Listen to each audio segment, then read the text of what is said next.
Praise the lord. దేవుడికి స్తోత్రములు కలుగును గాక. చాలా సంతోషము. మరొక్కసారి సహోదరు యొక్క గుణంలో దేవుడి నామం పేరిట జరుగుతున్నటువంటి యొక్క గృహ కూడికను బట్టి వ్యక్తిగతంగా నేను ఆనందంగా ఉన్నాను. ఎందుకంటే మరలా కుటుంబాలు ఎక్కడ జరుగుతాయి అంటే దేవుడికి సాక్షులుగా ఉన్న చోటే జరుగుతాయి. అవసరతల్లో ఉన్నవారు, సహాయమును ఆశించుచున్నవారు ఎవరైతే ఉంటారో 1-2 మార్లు పెట్టి కూడికలు ఆపేస్తారు. కానీ ఎవరైతే దేవుడి ఆత్మచేత మేలులు పొందుతూ ఆయన యొక్క కార్యాలకు సాక్షులుగా ఉంటూ ఆయనను ఎప్పుడు కూడా ధ్యానిస్తూ స్తుతిస్తూ ఆయన కార్యాలను బట్టి సంతోషపడేవారు ఎల్లప్పుడూ కూడా. ఎందుకంటే ఆయన కార్యములు నూతనపరచబడుతున్న కొలది ఆ నూతనపరచబడుతున్న కృపలో నూతనమైన కుటుంబాలు జరుగుతూ ఉంటాయి. చాలా సంతోషము. నిజంగా నేను ఇలాంటి విషయాలు బాగా ఎక్కువగా ఆనందపడుతూ ఉంటాను. ఏదైనా జరిగిన కూటమి, జరగకపోయినా కూటమి, ఏదైనా ఆగిపోయిన కూటమి, అయిపోయిన కూటమి. కరెక్టేనా? ఎస్ అన్న అలాగే జరగాల. కానీ కొంతమందికి కుటుంబంలో ఎలా అయిపోతే తెలుసా, పెళ్ళిళ్ళు లాంటివి అన్నట్టు. ఏంటది? పెళ్ళిళ్ళు లాంటివి. ఎప్పుడు జరుగుతాయి అవి? ఎప్పుడో ఒకసారి, దశాబ్దంలో ఒక్కసారి, లేదా 2-3 ఏళ్ళకి ఒక్కసారి జరిగినట్టుగా చేస్తూ ఉంటారు. కాదు. కుటుంబాలు ఎంత అద్భుతంగా జరగాలంటే మన ఇంట్లో పరిశుద్ధుల యొక్క సమూహం వచ్చి యేసు ప్రభువుని గురించి చాలా చక్కగా వారందరూ ఆత్మ సంబంధమైన కీర్తనలు పాడుతూ ముందుకు సాగుతూ ఉంటే ఆ గృహం ఎప్పుడు కూడా దేవుడి యొక్క ఆత్మచేత నింపబడతా ఉంటుంది. ఏకీభవించబడిన ప్రార్థన లేఖనం ముందు చూసారా? ఈ రోజున నేను నా కోసం మిమ్మల్ని ప్రార్థించమని అడిగాను అనుకోండి, మీరందరూ ఒకేసారి నా కోసం కలిసి ప్రార్థన చేయరు. ప్రవక్త గారి ద్వారా దేవుడు ఒక మాట చెప్తాడు. 9 గంటలకి, 12 గంటలకి, 3 గంటలకి. ఎందుకు ఆ సమయాలు పెట్టాడు అంటే ఆ సమయాల వెనకాల ఒక ఆత్మీయమైన అర్థం ఉన్నది. రెండవది, అదే సమయానికి ఒకేసారి భూమి మీద ఎక్కువ మంది ఏకీభవించబడిన ప్రార్థన ఆల్ ఓవర్ ద వరల్డ్, ప్రపంచమంతా జరుగుతుందని. ఇప్పుడు నేను మిమ్మల్ని అందరూ నా కోసం ప్రార్థన చేయమని చెప్పా. మర్చిపోయే వాళ్ళ సంఖ్య ఎక్కువ, చేసే వాళ్ళ సంఖ్య తక్కువ. చేసిన ఒక్కొక్క సమయంలో చేస్తూ ఉంటారు. ఒకే తీవ్రతలో చేయరు. ఒకరు ఎక్కువ సమయం పెడతారు, ఒక తక్కువ సమయం పెడతారు. అదే నేను మిమ్మల్ని అందరినీ నా ఇంటి గృహగుడికి పిలిచా. నా కోసం ప్రార్థన చేస్తారా? ఖచ్చితంగా చేస్తారు. ఏకీభవించబడి చేస్తారా? ఖచ్చితంగా చేస్తారు. అందరూ సమానమైన సమయంలో చేస్తారా? తప్పకుండా చేస్తారు. ఇది ఒక అద్భుతమైన అవకాశమైన విషయాన్ని చాలామంది గుర్తుపట్టగలగాల.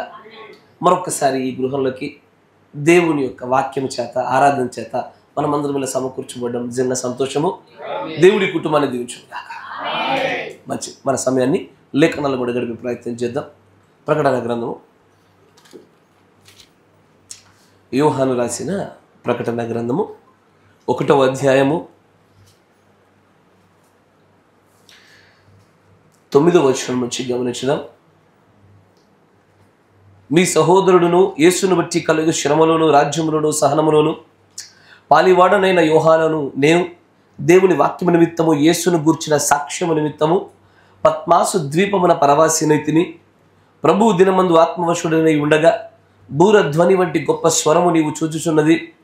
పుస్తకంలో రాసి Ephesus, Smyrna, Pergamum, Thyatira, Sardis, Philadelphia, Laodicea అను 7 సంఘములకు పంపుమని చెప్పుట నా వెనుక వింటిని. ఇది వినగా నాతో మాటలాడుచున్న స్వరమేమిటో అని చూడ తిరుగగా 7 సువర్ణ దీప స్తంభములను, ఆ దీపస్తంభముల మధ్యను మనుష్య కుమారుని పోలిన ఒకరిని చూచితిని. ఆయన తన పాదముల మట్టుకును దిగుచున్న వస్త్రము ధరించుకుని రొమ్మునకు బంగారు దట్టి కట్టుకుని ఉండెను. ఇదే గ్రంథంలో 4వ అధ్యాయము 4వ వచనాన్ని గమనించు. సింహాసనము చుట్టూ 24 సింహాసనములుండెను. ఈ సింహాసనముల యందు 24 పెద్దలు తెల్లని వస్త్రములు ధరించుకొని తమ తలల మీద సువర్ణ కిరీటములు పెట్టుకున్న వారే కూర్చోండిరి. ఆ సింహాసనముల నుండి మెరుపులను, ధ్వనులను, ఉరుములను బయలుదేరుచున్నవి. మరియు ఆ సింహాసనం ఎదుట 7 దీపములు ప్రజ్వలించుచున్నవి. అవి దేవుని 7 ఆత్మలు. మరియు ఆ సింహాసనం ఎదుట స్ఫటికమును పోలిన గాజు వంటి సముద్రం ఉన్నట్టుండెను. ఆ సింహాసనమునకును మధ్యను, సింహాసనం చుట్టూను, ముందు వెనక కన్నులతో నిండిన 4 జీవులుండెను. మొదటి జీవి సింహము వంటిది, రెండవ జీవి దూడ వంటిది, మూడవ జీవి మనుష్యుడి ముఖము వంటి ముఖము గలది. నాలుగవ జీవి ఎగురుచున్న పక్షిరాజు వంటిది. దేవుడికి స్తోత్రములు కలుగును గాక. మీరున్న చోటే తలనుంచండి, కళ్ళు మూసుకోండి, చిన్న ప్రార్థన చేసుకుందాం. మహాపరిశుద్ధుడు అయినటువంటి మా ప్రియ పరలోకపు తండ్రి, నిజముగా ఈ లోకంలో మమ్మల్ని అందరికంటే మిక్కటముగా ప్రేమించేవాడు నీవు ఒక్కడవే. నీ ప్రేమలో ఇదివరకు మేము రుచి చూసినటువంటి అనేకమైన మేలులను బట్టి మీకు కృతజ్ఞతాస్తుతులు చెల్లిస్తా ఉన్నాము. నా ప్రియ సహోదరి కుటుంబంలో ఈరోజు మీరు ఏర్పాటు చేసిన ఈ కుటుంబం బట్టి మీకు వందనాలు. ఈ దినమున ప్రభువా, ఈ వాక్య రూపంలో మీరు దేనినైతే మాతో మాట్లాడాలని మీరు ఆశపడతా ఉన్నారు, ఏ విషయంతో మమ్మల్ని సంధించాలని మీరు ఇష్టపడతా ఉన్నారో వాటన్నిటికీ అనుగుణమైనటువంటి రీతిలో మా జ్ఞానమును, మా వివేచనయు, మా ప్రత్యక్షతయు ఎదిగించబడులాగిన మమ్మల్ని జ్ఞాపకం చేసుకోమని ప్రార్థిస్తా ఉన్నాను. ఈ కూటం అంతటి వలన కూడా నీ నామం మాత్రమే ఘనపరచబడినట్లుగా ఈ స్థలమును, ఈ యొక్క కుటుంబం అంతటి మీరు పరిశుద్ధపరచండి. ఇక్కడ కూడి వచ్చినటువంటి నీ పిల్లలను పరిశుద్ధపరచండి. అల్పుడైన నన్ను ఒకసారి జ్ఞాపకం చేసుకోనండి. బోధింపదగిన వాక్శక్తి చేత నన్ను బలపరచండి. గ్రహింపు శక్తి చేత నీ పిల్లల్ని కూడా మీరు బలపరచండి. గ్రహింపగలిగినటువంటి ఆత్మ వీరికి అనుగ్రహించమని, అన్ని విషయాలలో మీరు తోడుగా ఉండమని ప్రభువైన అయిన యేసుక్రీస్తు నామములో ప్రార్థన చేయుచున్నాము. ఆమేన్. Praise the Lord. చాలా సంతోషం. ఇక్కడ చదవబడిన లేఖన భాగాన్ని గమనించినట్లయితే యోహాను గారు పద్మాసు అనేటువంటి ద్వీపంలో ఆత్మవశుడై దేవుడు ఆయనకు ప్రత్యేకంగా కనపరుచున్నటువంటి చాలా గొప్పదైన సంగతులు ఇవన్నీ కూడా. సాధారణమైన మానవుడు ఈ ప్రకటన గ్రంథంలో ఉన్న ఈ విషయాన్ని గ్రహించలేడు. వీటిని గ్రహించుటకు ఖచ్చితంగా పరిశుద్ధాత్మ శక్తి కావాలి. పరిశుద్ధాత్ముడే ఆయనను తీసుకెళ్తే చూపించిన విషయాలను పరిశుద్ధాత్ముడే మరలా మనకు బయలుపరచాలి. తనంతట తానుగా యోహాను ఎలాగో చూడలేదో మనం కూడా మనంతట మనమే ఈ సంగతులను గ్రహించలేము. వీటిని గ్రహించుటకు ఆయనను తీసుకువెళ్ళిన అదే ఆత్మ ఇప్పుడు మనకు అవసరమై ఉన్నది. ఈ ఆత్మ ఉంటే తప్ప ఈ గ్రంథంలో ఉన్న సంగతులను మనము అక్షరములను దాటి ఆత్మను పట్టుకోగలుగుతా ఉంటాం. ఆమేన్. అయితే ఇక్కడ చదవబడినటువంటి లేఖన భాగంలో మీరు చూస్తూ ఉంటే ఆయన అంటాడు, 1వ అధ్యాయము 11వ వచనం నుంచి ఒకసారి చూడండి. ప్రభు దినమందు ఆత్మవశుడనై ఉండగా బూర ధ్వని వంటి గొప్ప స్వరము నీవు చూచుచున్నది పుస్తకంలో వ్రాసి Ephesus, Smyrna, Pergamum, Thyatira, Sardis, Philadelphia, Laodicea అను 7 సంఘములకు పంపమని చెప్పుట నా వెనుక వించిని. ఇది వినగా నాతో మాట్లాడుచున్న స్వరం ఏమిటో అని తిరగగా 7 సువర్ణ దీప స్తంభములను, ఆ దీపస్తంభముల మధ్యన మనుష్య కుమారుని పోలిన ఒకరిని చూచి తిని. జాగ్రత్త వినాల. ఇక్కడ యోహాను గారు ఒక గొప్ప స్వరం రాగానే వెనక్కి తిరిగి చూశాడు. చూడగానే ఆ వెనక నుంచి వచ్చిన స్వరం ఏమిటయ్యున్నదా అని తిరిగి చూడప్పుడు వెనకాల 7 సువర్ణ దీప స్తంభములు కనబడతా ఉంటాయి. కింద దాన్ని మొనార్కే అంటారు. ఒక స్తంభం, ఒక స్టాండ్ ఉంటుంది, ఒకటే కాలు ఉంటుంది. దానిలో నుంచి 7 ఉత్పత్తి అవుతాయి. అంతేనా? 7 ఉత్పత్తి అవుతూ ఉంటాయి. మనందరికీ తెలుసు ఈ 7 సువర్ణ దీప స్తంభములలో ఆ 7 దేనికి సాదృశ్యము? 7 సంఘకాలాలకు సాదృశ్యము. మీరు అప్పుడే వర్తమానం గ్రహించేశారు. మంచి విషయం. అయితే ఈ 7 సంఘ కాలాల మధ్యలో ఆయన తిరుగుతున్నట్టుగా కనబడతా ఉంది. 7 సువర్ణ దీప స్తంభముల మధ్యలో తిరుగుతున్నాడంటే ఏం పెద్ద స్పష్టతలో మనకేమీ డౌట్ లేదు, గ్రహించగలుగుతున్నాం. కానీ నేను 7 సువర్ణ దీప స్తంభములను చెప్పవలసిన చోట 7 సంఘ కాలాల మధ్యలో తిరుగుతున్నాడని చెప్పాను అనుకో, కొంత అర్థమై కొంత అర్థం కానట్టు ఉంటుంది. కాలాల మధ్యలో తిరగడం ఏంటి? అలా ఎలా తిరుగుతాడు? మంచిగా గమనించాలి. దానికంటే ముందే దేవుడి యొక్క స్వరం చెప్తా ఉంటుంది. ఏమని? ఇదిగో ఈ సంగతులు రాయు. దేనికి రాయాలి? Ephesus, Smyrna, Pergamum, Thyatira, Sardis, Philadelphia, లవోదికియాకి రాయి. ఇటు ఇప్పుడు 7 సంఘ కాలాలను ప్రస్తావించి అవే 7 సంఘ కాలాలను బంగారంతో చేయబడినటువంటి క్యాండిల్స్ రూపంలో, క్యాండిల్ స్టిక్స్ అని రాయబడతా ఉంటుంది. ఆ ధూప స్తంభములను ఏర్పాటు చేసి వాటినే మళ్ళీ ఇక్కడ చూపిస్తూ ఉన్నాడు. ఇక్కడ రాయమని చెప్పింది వేటికి? 7 సంఘ కాలాలకే. ఇక్కడ చూపిస్తుంది వేటిని? 7 సంఘ కాలాలనే. వీటి మధ్యలో ఆయన సంచరిస్తున్నట్టు కనబడతా ఉన్నాడు. సంచరించడం అంటే ఏంటి? వెనక్కి ముందుకు వెళ్తాడా? ఎటైనా వెళ్ళొచ్చు, ఆయన ఏదైనా చేయొచ్చు ఆయన. కానీ ఆయన ఏం చేస్తుండంట? కంపల్సరిగా ఈ సువర్ణ దీప స్తంభములలో ఒక చోటు నుంచి మరొక చోటికి ఆయన కదలాడుతున్నాడు. ఇది సత్యమైన విషయము, గ్రహించిన విషయం. ఒక చోట నుండి మరొక చోటికి ఆయన కదలాడుతూ ఉన్నాడు ఆయన. అంతేనా? మంచి విషయం. ఇప్పుడు సువర్ణ దీప స్తంభములతో ఎందుకు పోల్చాడంటే వాటిలో వెలుగుంటుంది. కరెక్టేనా? వెలుగుంటుంది. ఆ వెలుగుకి ఏం వాడాలా? తైలం వాడాల్సిందే కంపల్సరీ. మీకు తెలుసా బైబిల్ ఎన్ని రకాల తైలాలు ఉన్నాయా? అయ్యే, బైబిల్ ఎన్ని రకాల తైలాలు ఉన్నాయో తెలుసా? ఒలివ తైలం ఒకటి తెలుసు మీకు. ఇంకా ఎందుకంటే అభిషేకం ఇచ్చినప్పుడు దాన్నే వాడతారు ఎక్కువగా కదా. ఇంకేం తైలము? సుగంధ తైలము. కరెక్టే కదా. సుగంధ తైలం అంటే ఏంటిది? ఆ తైలమేనా? సుగంధ తైలం అంటే ఏంటిది? మన భాషలో పర్ఫ్యూమ్, సెంట్. కరెక్టేనా? మన భాషలో సెంట్, పర్ఫ్యూమ్. కానీ పాత నిబంధనలో మీరు చూస్తే కనుక సుగంధ తైలం ఎలా చేయబడుతుందో తెలుసా? అది ఆయిల్ లాగే ఉంటుంది, కానీ దాంట్లో సుగంధం, సెంట్, మంచి వాసన ఉంటుంది. బైబిల్లో మీరు చూస్తే, నేను చెప్తాను దీని మీద కూడా వర్తమానం చెప్పాలా, దానిలో లవంగాలతో చేసినటువంటి తైలం ఉంది. మీరు వింటున్నారా? స్పైసెస్, స్పైసెస్ అంటే తెలుసుగా, వేస్తారు చూసారా? అలాంటి వాటితో చేసేటువంటి తైలాలు ఉన్నాయి. ఒక్కొక్క తైలానికి దేవుడు ఒక్కొక్క రకమైనటువంటి ప్రత్యేకతను సంతరించి పెట్టాడు బైబిల్లో. ఇప్పుడు సువర్ణ దీప స్తంభంలో కంపల్సరీ కావాల్సింది ఏంటయ్యా? తైలమే కావాలి. తైలం నింపబడాలి. ఆర్పబడినటువంటి దీపాల మధ్యలో సంచరించాడు ఆయన. ఆయన వెలిగించబడిన దీపాల మధ్యలో సంచరిస్తాడు. ఆయన సంచరిస్తుంటే దీపాలు వెలిగించబడతాయి. ఆయన వెలుగై ఉన్నాడు కాబట్టి. ఆమేన్. అయితే ఈరోజు నేను మీతో మాట్లాడాలనుకుంటున్న అంశం కూడా జాగ్రత్తగా గమనించాలి. ఒక 15-20 నిమిషాలు కొంచెం కన్ఫ్యూజన్గా ఉంటుంది, తర్వాత గాడి మీదకి వస్తుంది. అన్నమాట వింటున్నారా? ఈరోజు నేను మీతో మాట్లాడాలనుకుంటున్న అంశము డిస్పెన్సేషనల్ అనాయింటింగ్, సంఘకాలముల అభిషేకము. సంఘకాలముల అభిషేకం అనేటువంటి ఒక వర్తమానాన్ని మీ ముందు పెట్టాలని ఆశపడుతున్నా. అయితే అభిషేకం అంటే ఏంటి? అనాయింటింగ్ అంటే ఏంటి? అభిషేకము, అనాయింటింగ్.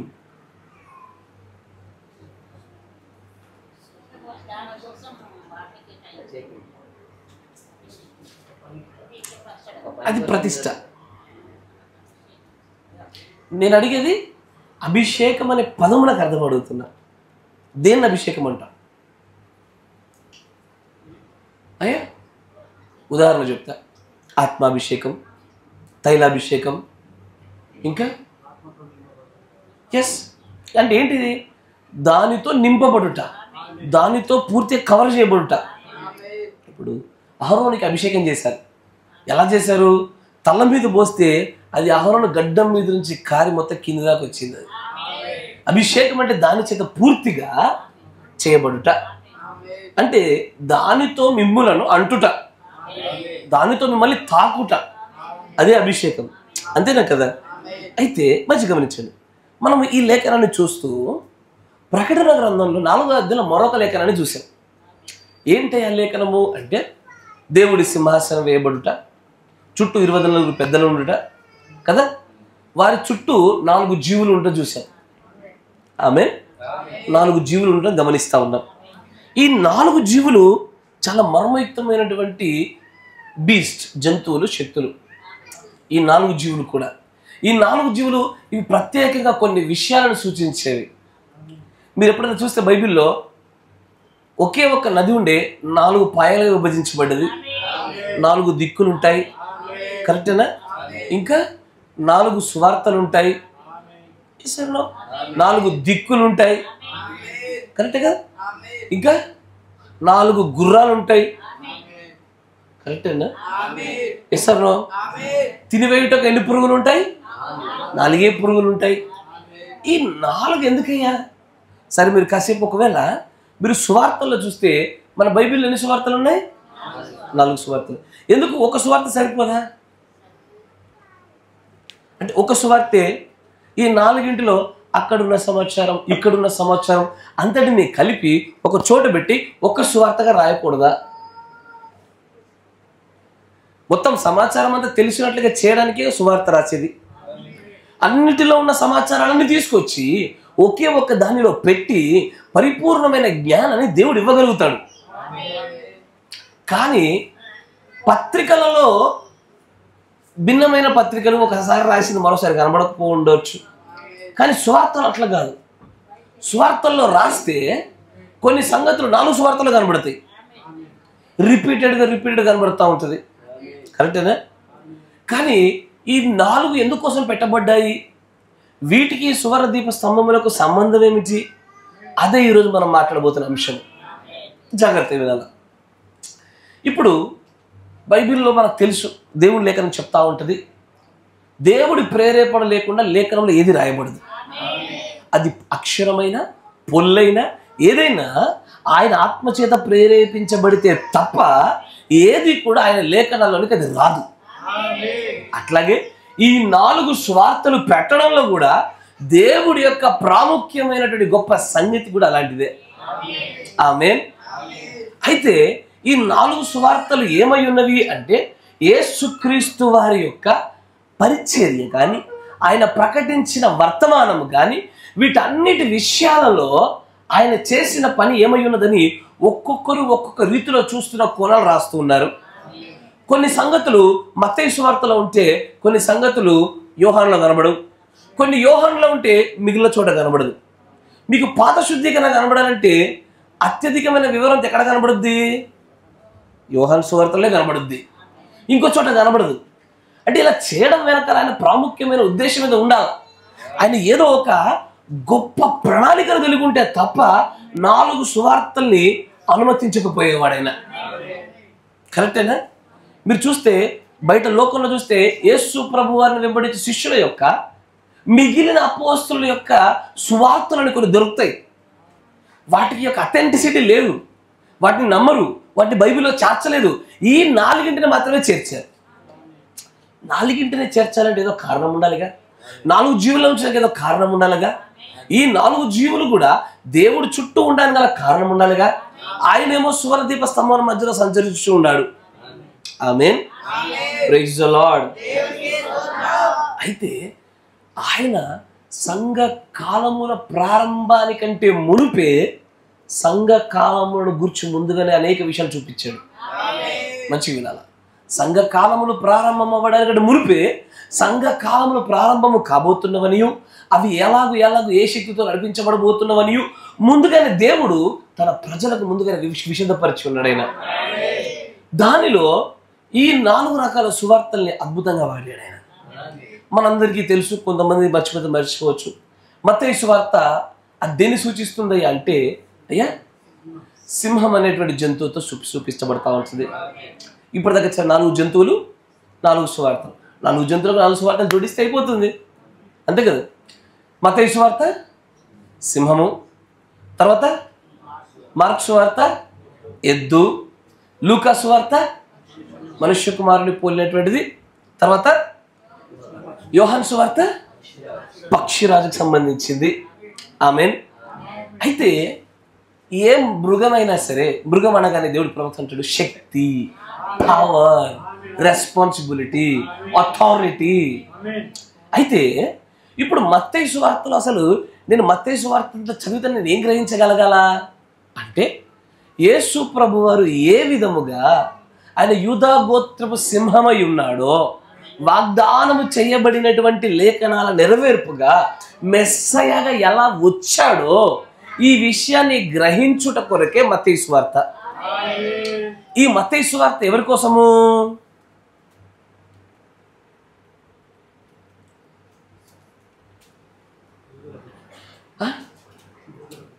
ఖచ్చితంగా యూదుల కొరకే, ఇజ్రాయేళ్ల కొరకే.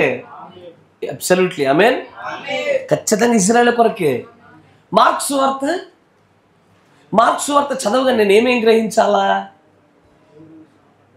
ఆయన ఏ విధంగా శ్రమపడ్డాడు. ఎందుకంటే ఎద్దు శ్రమపడ్డానికి చాలా సాదృశ్యంగా పెట్టబడ్డది. ఎలా ఓర్చుకుంటుందో ఆ సహనానికి సాదృశ్యమైనటువంటిది. నేను మత్తయి సువార్త తర్వాత మార్కు సువార్త చదవగానే నేను క్రీస్తులో ఆయన శ్రమపడిన విధానము, ఆయన ఎలాగ సమర్పణ కలిగిన సేవకుడిగా తన తండ్రికి లోబడి ఉన్నాడో ఆ సమస్తాన్ని గ్రహించుట నాకు మార్కు సువార్త గుండా నాకు రావాలి. కొంతమంది నాకు తెలుసు మత్తయి సువార్త చదివిన తర్వాత మార్కులకు రాగానే ఇవన్నీ రిపీటెడ్ ఉన్నాయి అని చెప్పి డైరెక్ట్ పత్రికలకు వెళ్ళిపోయారు వాళ్ళు. మీకు తెలుసా అట్లాంటి వాళ్ళు? మీకు పరిచయం ఉన్నారా? మీరు మంచివారు. ఇవన్నీ రిపీటెడ్ వస్తున్నాయి అని చెప్పి టక్క సువార్తలు తిప్పేసి పత్రికలకు వెళ్ళిపోతారు వాళ్ళంతా. కానీ ఈ 4 పెట్టబడిన మర్మాల గురించి వాళ్ళకి అవగాహన కలగడంలే. ఒకసారి రుచి చూస్తే ఈసారి వదలరు. ఈసారి ప్రతి సువార్తను కూడా చక్కగా చదువుతారు. ఇక లూకా సువార్తను చూడండి. లూకా సువార్త దేనికి సాదృశ్యము? ఏ జంతువు? మనుష్యుని పోలినటువంటి జంతువుతో సమానము. దీని గుండా ఏం నేర్చుకోవాలి?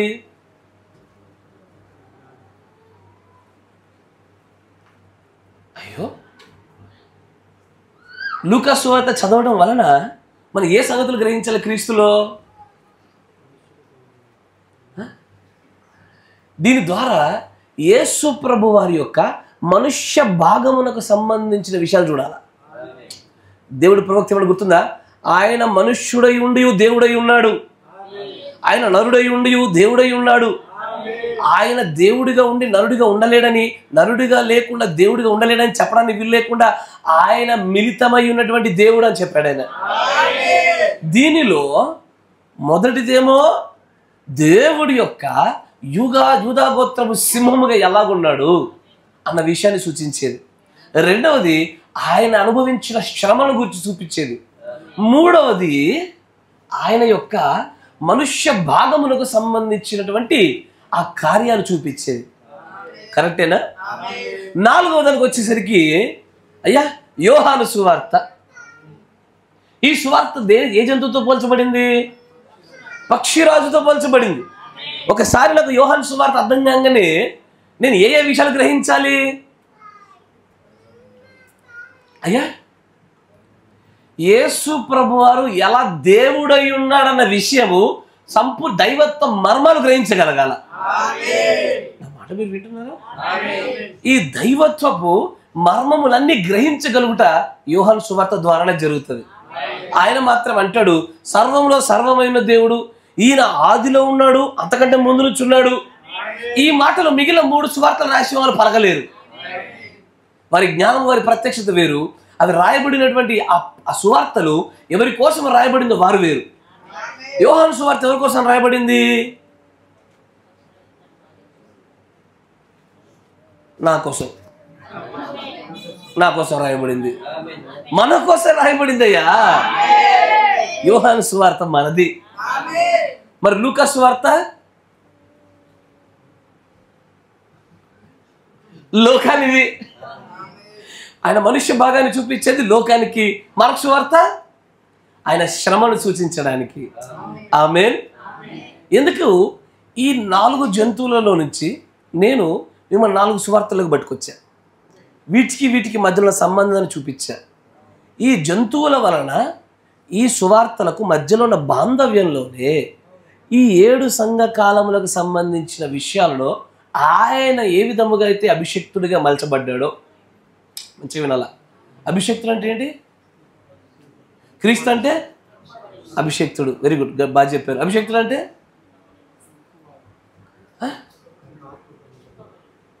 అభిషక్తుడు అంటే కత్తే, కప్పబడ్డవాడు, నింపబడ్డవాడు, తాకబడ్డవాడు. ఇస్తారు దేని చేత దేనికోసమై చేయబోతున్నాడు కార్యాలు, ఆ కార్య నిమిత్తమైన నింపబడాలా. కరెక్టేనా?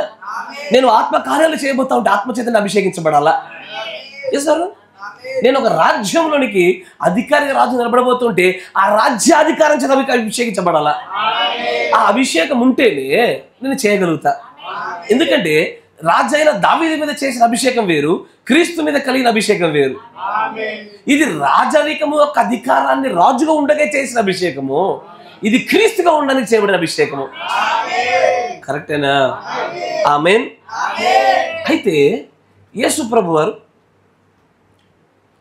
తాను సేవ ప్రారంభించినటువంటి దినాలు మొదలుకొని తన యొక్క మరణ పునరుద్ధానానికి సంబంధించినటువంటి శిలువ వరకు ప్రయాణం చేయడానికి మునుపు వరకు ఆయనకు జరిగిన అభిషేకాలలో అద్భుతమైన సంగతులు మర్మాలు దాచిపెట్టాడు ఆయన. మీరు వింటున్నారా? అయితే నేను మిమ్మల్ని అడుగుతా ఉన్నా, సేవ ప్రారంభించడానికంటే ముందే అభిషేకించబడ్డా, సేవలో అభిషేకిస్తూ వచ్చాడా? మరొకసారి అడుగుతా, సేవ ప్రారంభించడానికంటే ముందే అభిషేకించబడినాడా, సేవల్లో అభిషేకించబడుతూ వచ్చాడా?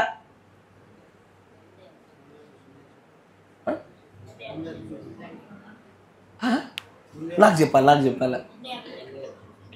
ముందే అభిషేకించబడ్డాడు, అందుకే ఆయన క్రీస్తు అయ్యాడు. అబ్సల్యూట్లీ, ఆయన అందుకే క్రీస్తు అయ్యాడు. కానీ అదే సరిపోలే, అది దాంతో పూర్తి కాలే. ఆయన ఇంకా అభిషేకించబడవలసిన వాడై ఉన్నాడు.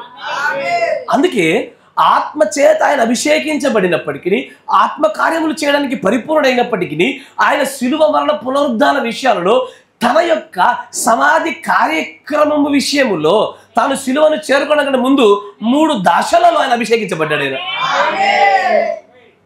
3 దశల్లో, ఇన్ స్టేజెస్ ఆఫ్ 3, 3 దశల్లో అభిషేకించబడ్డాడు.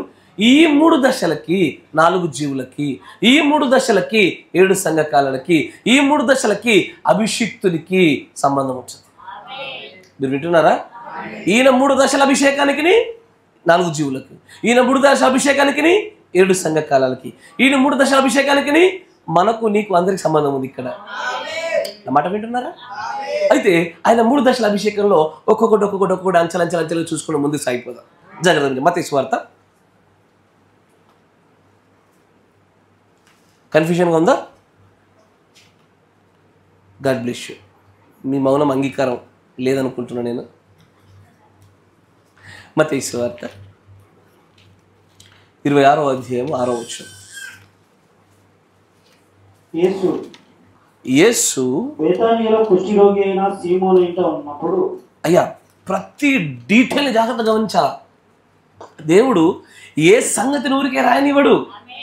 ప్రతి సంగతి వెనకాల అది ప్రస్తావించబడలేదు. దేవుని ప్రవక్త అంటే తెలుసా, జీవము గల ప్రతి వానికి తల్లి అని అవ్వకు రాయబడ్డది, కానీ జీవం గల ప్రతి వానికి తండ్రి అని ఆదాముకు రాయబడలేదు అంటాడు ఆయన. అంటే ఆ మాట ప్రస్తావించబడకపోతే కూడా మర్మం ఉన్నట్టే, ప్రస్తావించబడిందంటే ఏదో ప్రాధాన్యత ఉన్నట్టే. అట్లాగే ఇక్కడ కూడా 26వ అధ్యాయంలో మీరు 6వ వచనం చూస్తూ ఉంటే, ఇక్కడ మరొకసారి చదవండి. యేసు బేతానియాలో కుష్ఠరోగి అయిన సీమోను ఇంట ఉండినప్పుడు. మంచిగా గమనించాలా, ఇది ఏ సీమోను తెలుసా? యేసుప్రభు ఏ ఇంట్లో ఉన్నాడో తెలుసా? పరిసేయుడున్న సీమోను కాదు. ఇది కన్ఫ్యూజ్ కాకూడదు. చాలా మంది అన్ని కలిపి ఒకటే కలగురుగా చేసేస్తారు. పరిసేయుడున్న సీమోను వేరు, గర్భవంతుడు గుర్తుందా, ఇంటికి పిలిచి పట్టించుకోవాలా, ఆయన వేరు. ఈయన కుష్ఠరోగి ఏమై ఉన్నాడు? కుష్ఠరోగి అయి ఉండి ఇతని పేరు కూడా సీమోనే. ఇప్పుడు యేసుప్రభు ఎక్కడ ఉన్నాడు? ఈ కుష్ఠరోగి అయినటువంటి సీమోన్ ఇంట్లో ఉన్నాడు. మంచిగా గమనించాడు. ఒక స్త్రీ మిక్కిలి విలువగల అత్తరుబుడ్డి తీసుకొని ఆయన వద్దకు వచ్చి ఆయన భోజనముకు కూర్చుండగా దానిని ఆయన తల మీద పోసిను. ఇది ఎప్పుడు మంచిగా గమనించండి. తల మీద ఏం చేసిందట? ఎవరు? ఒక స్త్రీ. ఆమె పేరు స్త్రీ, రాయబల్ల తెలియదు మనకి. కానీ ఈ సంగతి ఎప్పుడు జరుగుతుంది? 2వ వచనం అధ్యాయంలో. 2 దినములైన పిమ్మట పస్కా పండుగ వచ్చునని. అంటే ఇది మంచిగా గమనించాలి. ఎందుకంటే సువార్తలలో అక్కడక్కడ కూడా సంగతుల్ని తెలియకుండా కన్ఫ్యూజ్ అవుతున్నారు. అందుకే తేడా చూపించడం కోసం చెప్తా ఉన్నా. ఇప్పుడు మనం చూస్తున్నటువంటి ఇది ఎక్కడంటే, పస్కా పండుగ ఇంకొక 2 దినాలు అయితే జరుగుద్ది అన్నప్పుడు, 2 దినాల్లో పస్కా పండుగ అన్న సమయంలో ఇక్కడ యేసుప్రభు వారు కుష్ఠరోగి అయినటువంటి సీమోన్ ఇంటికి వెళ్ళాడు. వెళ్ళగానే ఒక స్త్రీ వచ్చింది. హుటాహుటిని ఏం చేసింది ఆమె? తన దగ్గర ఉన్నటువంటి ఒక అత్తరు బుడ్డిని తీసుకొని, ఒక సుగంధ తైలమును తీసుకొని ఏం చేసింది ఆమె? ఆయన యొద్దకు వచ్చి కాళ్ళ మీద, తల మీద, జాగ్రత్తగా గమనించాలా, ప్రతిదానికి అర్థం ఉంటాయి ఖచ్చితంగా. ఎక్కడంట? ఆయన తల మీద పోసెను. శిష్యులు చూసి కోప్పడి, నష్టమా? ఎందుకు తెలుసా? ఆమె పోసిన ఈ తైలము సాధారణమైన వేల కలిగింది కాదు. చాలా విలువ కలిగింది. తన దేవుడి కొరకు, తాను నమ్మినటువంటి అభిషిక్తుని కొరకు, తనకు ఉన్నటువంటి దాంట్లో ఉన్నతమైన మేలైన దాన్ని తీసుకొచ్చి పెడతా ఉందామే.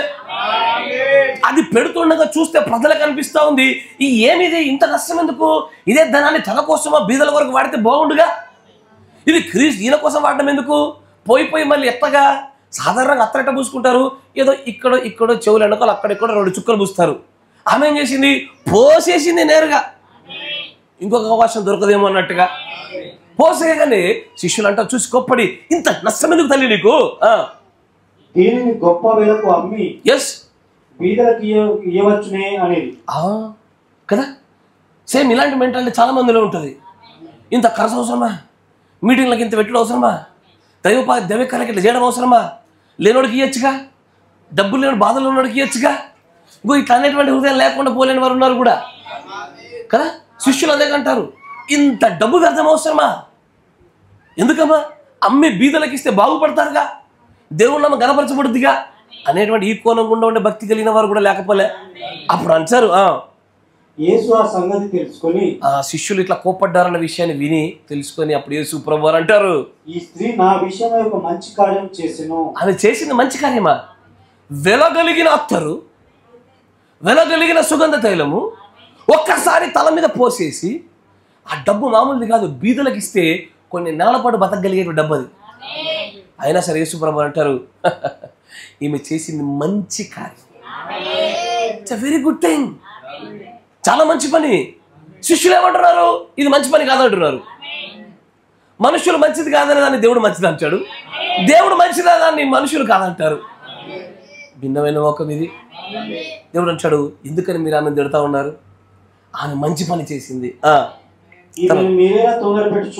ఎందుకు తొందర పెడుతున్నారు ఆమెను, బీదలు ఎల్లప్పుడు మీతో కూడా ఉన్నారు కానీ, మీరు ఎంతగానో బీదలకు పెట్టినా, బీదలకు పెట్టడం తప్పని చెప్పట్లేదైనా, కానీ మీరు ఎంత పెట్టినా బీదలు పుట్టకమానరు, బీదలు ఉండకమానరు, బీదలు ఎల్లప్పుడు మీతోనే ఉంటారు.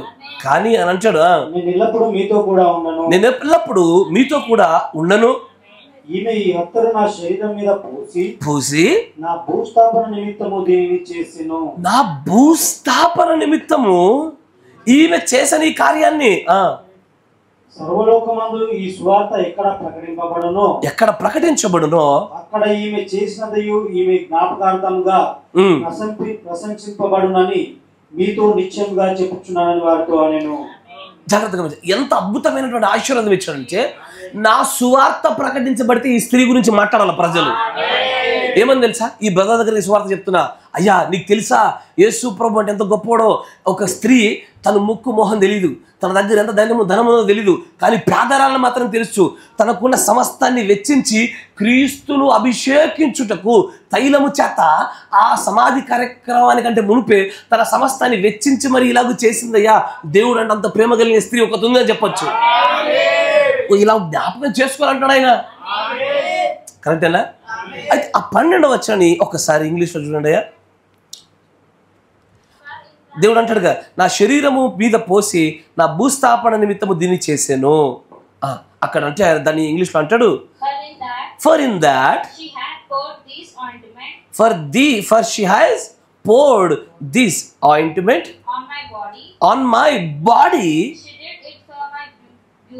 burial. ఇప్పుడు ఒక మాట చెప్పండి, ఆమె పోసిన దేహం మీద తల మీద, మంచిగా గమనించాలా, ఎక్కడ తల మీద పోసింది. కానీ ఆయన ఏమంటాడు, ఆయింట్మెంట్ ఆన్ మై బాడీయా. తేడా అర్థమవుతుంది. ఆమె పోసిందేమో తల మీద, దేవుడు అంటాడు ఇంగ్లీష్లో చూస్తూ ఉంటే ఆమె దేహం మీద పోసిన రాయబడతా ఉంది. మంచిగా గమనించాలా, క్రీస్తు యొక్క దేహం ఏది, మనమే, సంఘమే. ఎక్కడో క్రీస్తులో అద్భుత ఆశ్చర్యకార్థకంగా జరుగుతున్న ఒక సుగంధ తైల అభిషేకములో నువ్వు నేను నమ్మయో. పర్వతం తెలుసు ఏమంటారు తెలుసా, I was there when he was hanging on the cross. ఆ సిలువలో ఆయన వేలాడబడుచుండగా నేను ఉన్నాను అన్నాడు ఆయన. అంటే నేను అంటాను, ఈ స్త్రీ అత్తులు పోయిచుండగా నేను ఉన్నాను ఆయనలో. నువ్వు ఉన్నావా? ఆయన అంటున్నాడు నువ్వు ఉన్నావని. ఆయన అంటాడు, ఆమె పోసిన ఆ సుగంధ తైలము నా శరీరం మీద for the benefit of my body to prepare for the burial. ఆయన చెప్తున్న విషయాలు అంటాడు, ఆ భూస్థాపన కార్యక్రమంలో పోసింది తల మీదైనా కూడా దేహం గురించి మాట్లాడుతూ నా బాడీ బరియల్ కోసం మాట్లాడుతున్నాడు. అంటే బాడీ బరీ చేయబడాల, దేహము కప్పబడాల, దేహము పాతి పెట్టబడాల. కరెక్టేనా? ఇక్కడ ఇదంతా మాట్లాడినట్లు పెట్టండి. ఒక్కొక్క సమాచారం బయటకు తీసుకోదాం దీనిలోంచి. ఇప్పుడు ఇంతకు యేసుప్రభు ఎవరింట్లో ఉన్నాడు? కుష్ఠరోగేనా? ఒకసారి ఆలోచించండి. ఎన్నడైనా దేవుడు ఒక రోగి ఇంటికి వెళ్ళి ఆ రోగిని బాగు చేయకుండా బయటకు వస్తాడా? అయ్యా మంచిగా గమనించాలా. ఆయన ఎవరు? పునరుద్ధానము, జీవము, మహాశక్తివంతుడు, ఆరోగ్య ప్రదాత. ఆయన ఒక వ్యక్తి ఇంటికి వెళ్ళి ఆ ఇంటిలో అతను కుష్ఠరోగి ఉన్నాడని తెలిసాక అతన్ని బాగు చేసి రావాలిగా. కానీ కుష్ఠరోగి అయిన సీమోని బాగు చేసేటికి మీరు ఎక్కడ చూడరు. నేను చెప్తున్నా మాట, ప్రవక్త అంటారు. చూడండి వర్తమానం తీయండి, 62-0601. కొంచెం వేగవంతంగా.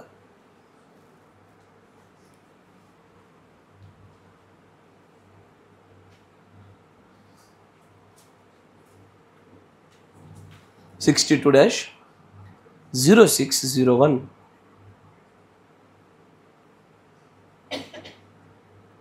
దాంట్లో 220 పేరా చూడండి, 220వ పేరా.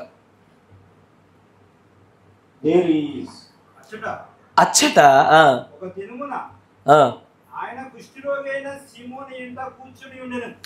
చూసారా? అక్కడ ఆయన ఇంటిలో సీమోన్ దగ్గర ఆయన కూర్చుని ఉన్నాడు. చదువు.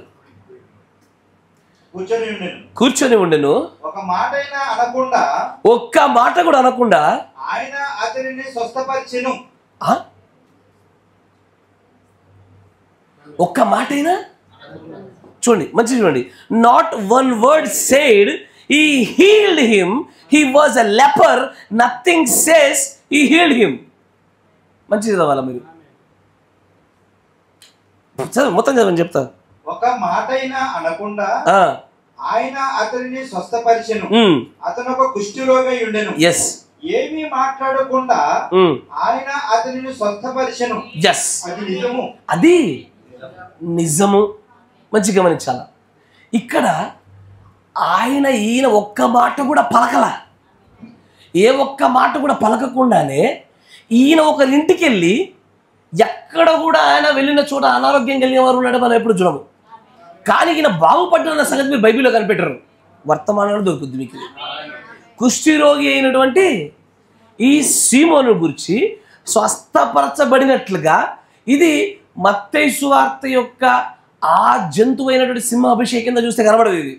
ఇది పక్షిరాజు యొక్క ఈ 4వ అభిషేకం కింద చూస్తేనే కుష్ఠరోగి అయిన సీమోని ఇంట్లో ఏం జరిగిందో అర్థమవుతుంది. అక్కడ అని అంటాడు. వెళ్ళాడు, కూర్చున్నాడు, అభిషేకం జరిగింది. శిష్యులు ఆ సహోదరి పైన కోపడినారు. ఆయన వారందరినీ సరిచేశాడు, బయటకు వచ్చేసాడు. ఏదైనా మాట్లాడింది ఆయనతోని? ఏం మాట్లాడలే. ఏం మాట్లాడకపోయినా సరే వారు బాగు చేయబడ్డాడు. ఏ కార్యము జరగల. అసలు అని అంటాడు, ఏందో నేను ప్రార్థనలో కూర్చున్నాను, ఈరోజు నాకేం తగలలేదు. అంతది ఈరోజు ప్రార్థనలో కూర్చున్నాను, నాకేందో ఈరోజు పెద్దగా నాకేం అనిపించలేదు. ఇప్పుడు కుష్ఠరోగి అయినటువంటి సీమోన్ ఏమనుకుంటాడు? నా ఇంటికి వచ్చి నాతో మాట్లాడకుండా స్త్రీతో మాట్లాడతాడేంటినా? కరెక్టేనా? నా ఇంటికి వచ్చి నాతో మాట్లాడకుండా శిష్యులతో మాట్లాడతాడేంటినా? అండ్ నా ఇంట్లోకి వచ్చి నా గురించి మాట్లాడారు. కానీ ఇక్కడ ఈ స్త్రీ పెద్ద కార్యక్రమం అయిపోయింది ఇక్కడ. కానీ దేవుడు ప్రవక్త అంచాడు, ఇక్కడ సంధించిన సంగతి ఏమో కానీ పిలిచిన గృహస్థుడికి మాత్రము ఆశీర్వాదం పోలే. మాట పలికేనా? లేదే. చూసేనా? లేదే. కార్యము జరగలేదని చెప్పానా? లేదే. కానీ దేవుడు ప్రవక్త అంచాడు, ఒక్క మాటైనా పలకకుండానే అక్కడ కార్యం జరిగిందంట. ఈ జరిగిన కార్యం ఎవరికైనా తెలుసా? ఎవరికి తెలియదు. అత్యంత రహస్యంగా జరిగింది. నా మాట వింటున్నారా? It is under the silence. నిశ్శబ్దంలో మాత్రమే చోటు చేసుకున్న అద్భుతమైన కార్యం. అలాంటి కార్యంలోనే అక్కడ అమ్మ నువ్వు లోపలికి వెళ్ళి రూమ్లో కూర్చో, దయచేసి మీరు లోపలికి వెళ్ళి.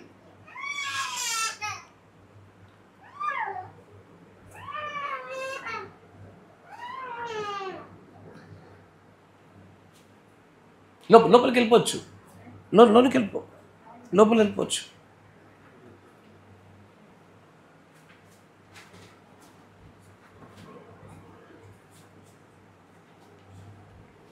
అక్కడ పిలిచిన వాని ఇంట్లో అతనితో ఏ మాట మాట్లాడినట్టు కానీ ఏం సంధించినట్టుగా కానీ లేకపోయినా పక్షిరాజు నేత్రం మంచిది, కార్యం జరిగిపోయింది. Not even utter by single word, ఒక్క మాట పలకకుండానే జరిగిపోయిందంట. నా మాట వింటున్నారా అయ్యా? ఇక్కడ ఒక అభిషేకం కనబడతా ఉంది కదా, యేసుప్రభువు యొక్క తల మీద జరిగిన అభిషేకం కనబడుతుంది. రెండో అభిషేకాన్ని చూద్దాం, ఒకసారి గమనించండి, చూపిస్తా. వీటి అర్థాలు కూడా చూద్దాం ఒకసారి అభిషేకాలను చూశాక. లూకా సువార్త 7వ అధ్యాయం 36వ వచనం.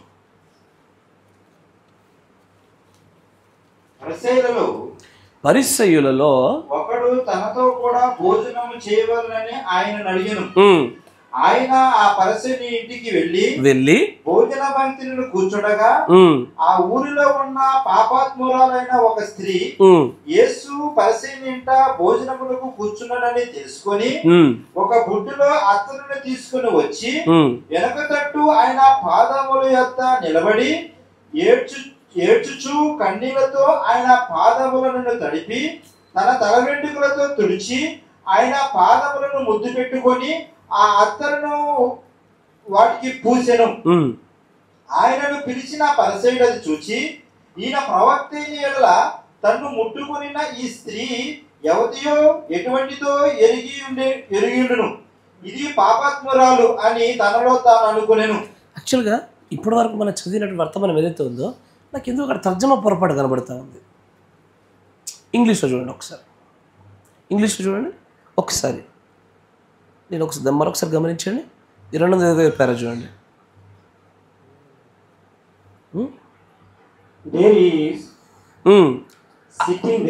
మంచి చూడండి, ఆయన అక్కడ ఉన్నాడు, ఆయన అక్కడ ఒక రోజున కూర్చున్నాడు, సీమోన్ యొక్క ఇంట్లో ఉన్నాడు. ఆయన ఒక కుష్ఠరోగి, ఆయన స్వస్థపరచబడినట్టుగా ఒక్క మాట కూడా పలకలేదు. ఆయన ఖచ్చితంగా ఒక కుష్ఠరోగి అయి ఉన్నాడు, ఏది చెప్పలేదు, ఆయన స్వస్థపరచబడినట్టుగా. అది సరైనదేనా? ఆయన బెతెస్దా అనేటువంటి కోనేరు గుండా వెళ్ళాడు. ఆయన 2000 మందిని పడుకోవడాన్ని చూస్తున్నాడు. ఎందుకంటే బెతెస్దా కోనేరు గురించి తెలుసుగా, ఎవరు తాకితే స్వస్థత అందరికి వస్తుందా? కాదు, ఒక్కరికి వస్తుంది. అయితే ఆయన అంటాడు అక్కడ 2000 మంది ఉన్నారు, అక్కడ గుడ్డివారు ఉన్నారు, చెవిటివారు ఉన్నారు, కుంటివారు ఉన్నారు. ఆయన అక్కడికి వెళ్ళి ఒక వ్యక్తిని మాత్రం బాగు చేశాడు, అక్కడి నుంచి వెళ్ళిపోయాడు. ఆయన అంటాడు ఇప్పుడు ఆయన మెస్సయ్య అయితే అంతమందిని కూడా ఆయన బాగు చేసి ఉండాల్సింది, స్వస్థపరిచి ఉండాల్సింది. ఆయన నిజంగానే దయగలిగిన వాడైతే మీరు అందరూ అనుకొనిచున్నట్లుగా అందరిపైన కృప చూపుండేవాడు. అది తెలుగులో తర్జమా తప్పు వచ్చింది అయ్యా, కింద ఉందా చదవండి ఒకసారి. అది కాదు, ఆయన కుష్ఠరోగి అయిన సీమోని బాగు చేయలే. అక్కడున్న మెయిన్ కాంటెక్స్ట్ వృత్తాంతమే అది. నేను అదే ఆశ్చర్యపడుతున్నా, తెలుగు తప్పు వచ్చింది, తర్జమా తప్పు కొట్టింది. ఆయన అంటాడు ఆయన బెతెస్దా కోనేరు దగ్గర 2000 మంది ఉంటే అందరిని బాగు చేయలే, ఒక్కనే బాగు చేశాడు. ఆయన కుష్ఠరోగి అయిన సీమోని ఇంటికి వెళ్ళాడు కానీ సీమోని బాగు చేయలే. మీరు వింటున్నారా? ఆయన చేయలేదు అంటాడు, తెలుగులో తర్జమా తప్పు రాశారు. అని అంటాడు ఆ కాంటెక్స్ట్ అంతా ఏంటంటే ఆయన కొంతమంది పైన మాత్రమే కృప చూపి కొంతమందిని బాగు చేశాడు, తాను కలిసిన రోగులందరినీ బాగు చేయలేదు అని చెప్పడం అక్కడ జరిగింది.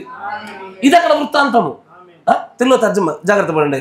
అయితే ఆయన ఇక్కడ ఏమంటారు చూడండి, ఆయన కుష్ఠరోగిని సీమోని ఇంటికి అయితే వెళ్ళాడు కానీ బాగు చేయలే. కానీ కుష్ఠరోగి సీమోని ఇంట్లో కార్యం జరిగిందా? ఒక స్త్రీతో అభిషేకము, ఆయన యొక్క సమాధి కార్యక్రమం కోసం జరగడానికి అభిషేకం సాగింది. కానీ ఆ గృహ యజమానికి మాత్రము ఆ రోగం నుంచి విడుదల కలగలే.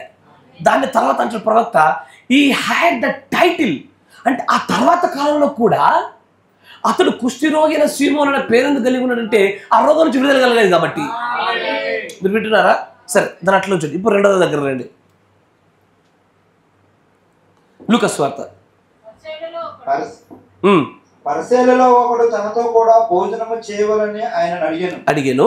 ఆయన ఆ పరిసయ్యుని ఇంటికి వెళ్లి భోజన పంక్తిని కూర్చుండగా ఆ ఊరిలో ఉన్న పాపాత్మురాలైన ఒక స్త్రీ యేసు పరిసయ్యుని ఇంట భోజనములకు కూర్చున్నాడని తెలుసుకొని ఒక బుడ్డిలో అత్తరుని తీసుకుని వచ్చి వెనక తట్టు ఆయన పాదముల యొద్ద నిలబడి ఏడ్చుచు కన్నీళ్లతో ఆయన పాదములను తడిపి తన తల వెంట్రుకలతో తుడిచి ఆయన పాదములను ముద్దు పెట్టుకొని ఆ అత్తరు వాటికి పూసెను. ఏం పూసాను? అత్తరు. ఏదైతే ఇదివరకు తల మీద పోయబడ్డదో మొదటి సందర్భంలో ఇప్పుడు ఎక్కడ పోస్తున్నామే? కాళ్ళ మీద పోస్తుంది. కరెక్టేనా? అక్కడ స్త్రీ ఉంది, ఇక్కడ స్త్రీ పోసేది. ఖచ్చితంగా ఏదో కోయిన్సిడెంట్ ఉన్నాను. అక్కడ స్త్రీయే, ఇక్కడ స్త్రీయే. అక్కడ సీమోనే, ఇక్కడ సీమోనే. పేర్లు వేరు సీమోన్లు వాళ్ళు. ఒకరేమో కుష్ఠరోగి అయిన సీమోను, ఇక్కడేమో గర్వాంధుడైన సీమోను. కరెక్టేనా? Yes sir. అంటే ఎవరింట చేర్చబడ్డాడో చేర్చబడిన ఆ ఇంట్లో గర్వాంధులే ఉన్నారు. అంటే వాళ్ళు ఏమై ఉన్నారంటే ఏదో ఒక సమస్య లోపం కలిగిన వారే ఉన్నారు. ఒకరేమో కుష్ఠరోగం. తెలుసా? పాత నిబంధనల కుష్ఠరోగం అంటే తెలుసా మీకు? దగ్గరికి రారు. ఊరు బయట ఎక్కడో ఉండాలి. పల్లె సెపరేట్ పల్లె గల్లీలో ఉండాలి. వాళ్ళు వెలివేయబడే వాళ్ళంతా. ఒక దగ్గరనేమో వెలివేయబడ్డ వాళ్ళు, ప్రత్యేకించబడ్డ వాళ్ళు, ధర్మశాస్త్ర ప్రకారం దూరం పెట్టవలసేవారు. ఇక్కడనేమో ఇక్కడ మాట్లాడుతున్న చోట ఇక్కడేమో ఇతను గర్వాంతుడైనటువంటి వ్యక్తి ఆయన. కరెక్టేనా? ఇక్కడ ఒక వ్యక్తి అట్లా ఉంటే గమనించండి. ఒక దిక్కేమో సీమోను, కుష్ఠరోగైన సీమోను, ఒక దిక్కు స్త్రీ. ఇప్పుడు ఇక్కడ ఏం జరిగింది? యేసు ప్రభు వారు సీమోనుతో సంధించకుండా స్త్రీతోనే సంధించాడు. రెండో సందర్భంలో కూడా ఆయన పరిసయ్యుడైన సీమోను దగ్గరికి ఇంటికి వచ్చి ఆయన వదిలేసి తన పాదాలు కడుగుతున్నటువంటి ఈ స్త్రీతోనే సంధించాడు ఆయన. మంచిగా. కానీ ఈమె చేసినటువంటి ఈ పాదాల పైన ఏదైతే ఉన్నదో ఈ అభిషేకము, ఈ యొక్క తైలముతో పూయబడినటువంటిది, తన కన్నీళ్లతో కానీ తన యొక్క తైలము ఏదైతే సుగంధ తైలముతో కానీ అత్తరుతో కానీ తను చేసిన అభిషేకం ఏదైతే ఉందో ఇది ఆయన మరణ పునరుద్ధరణ కోసం కాదు. ఇది తన భూస్థాపన కోసం కాదు.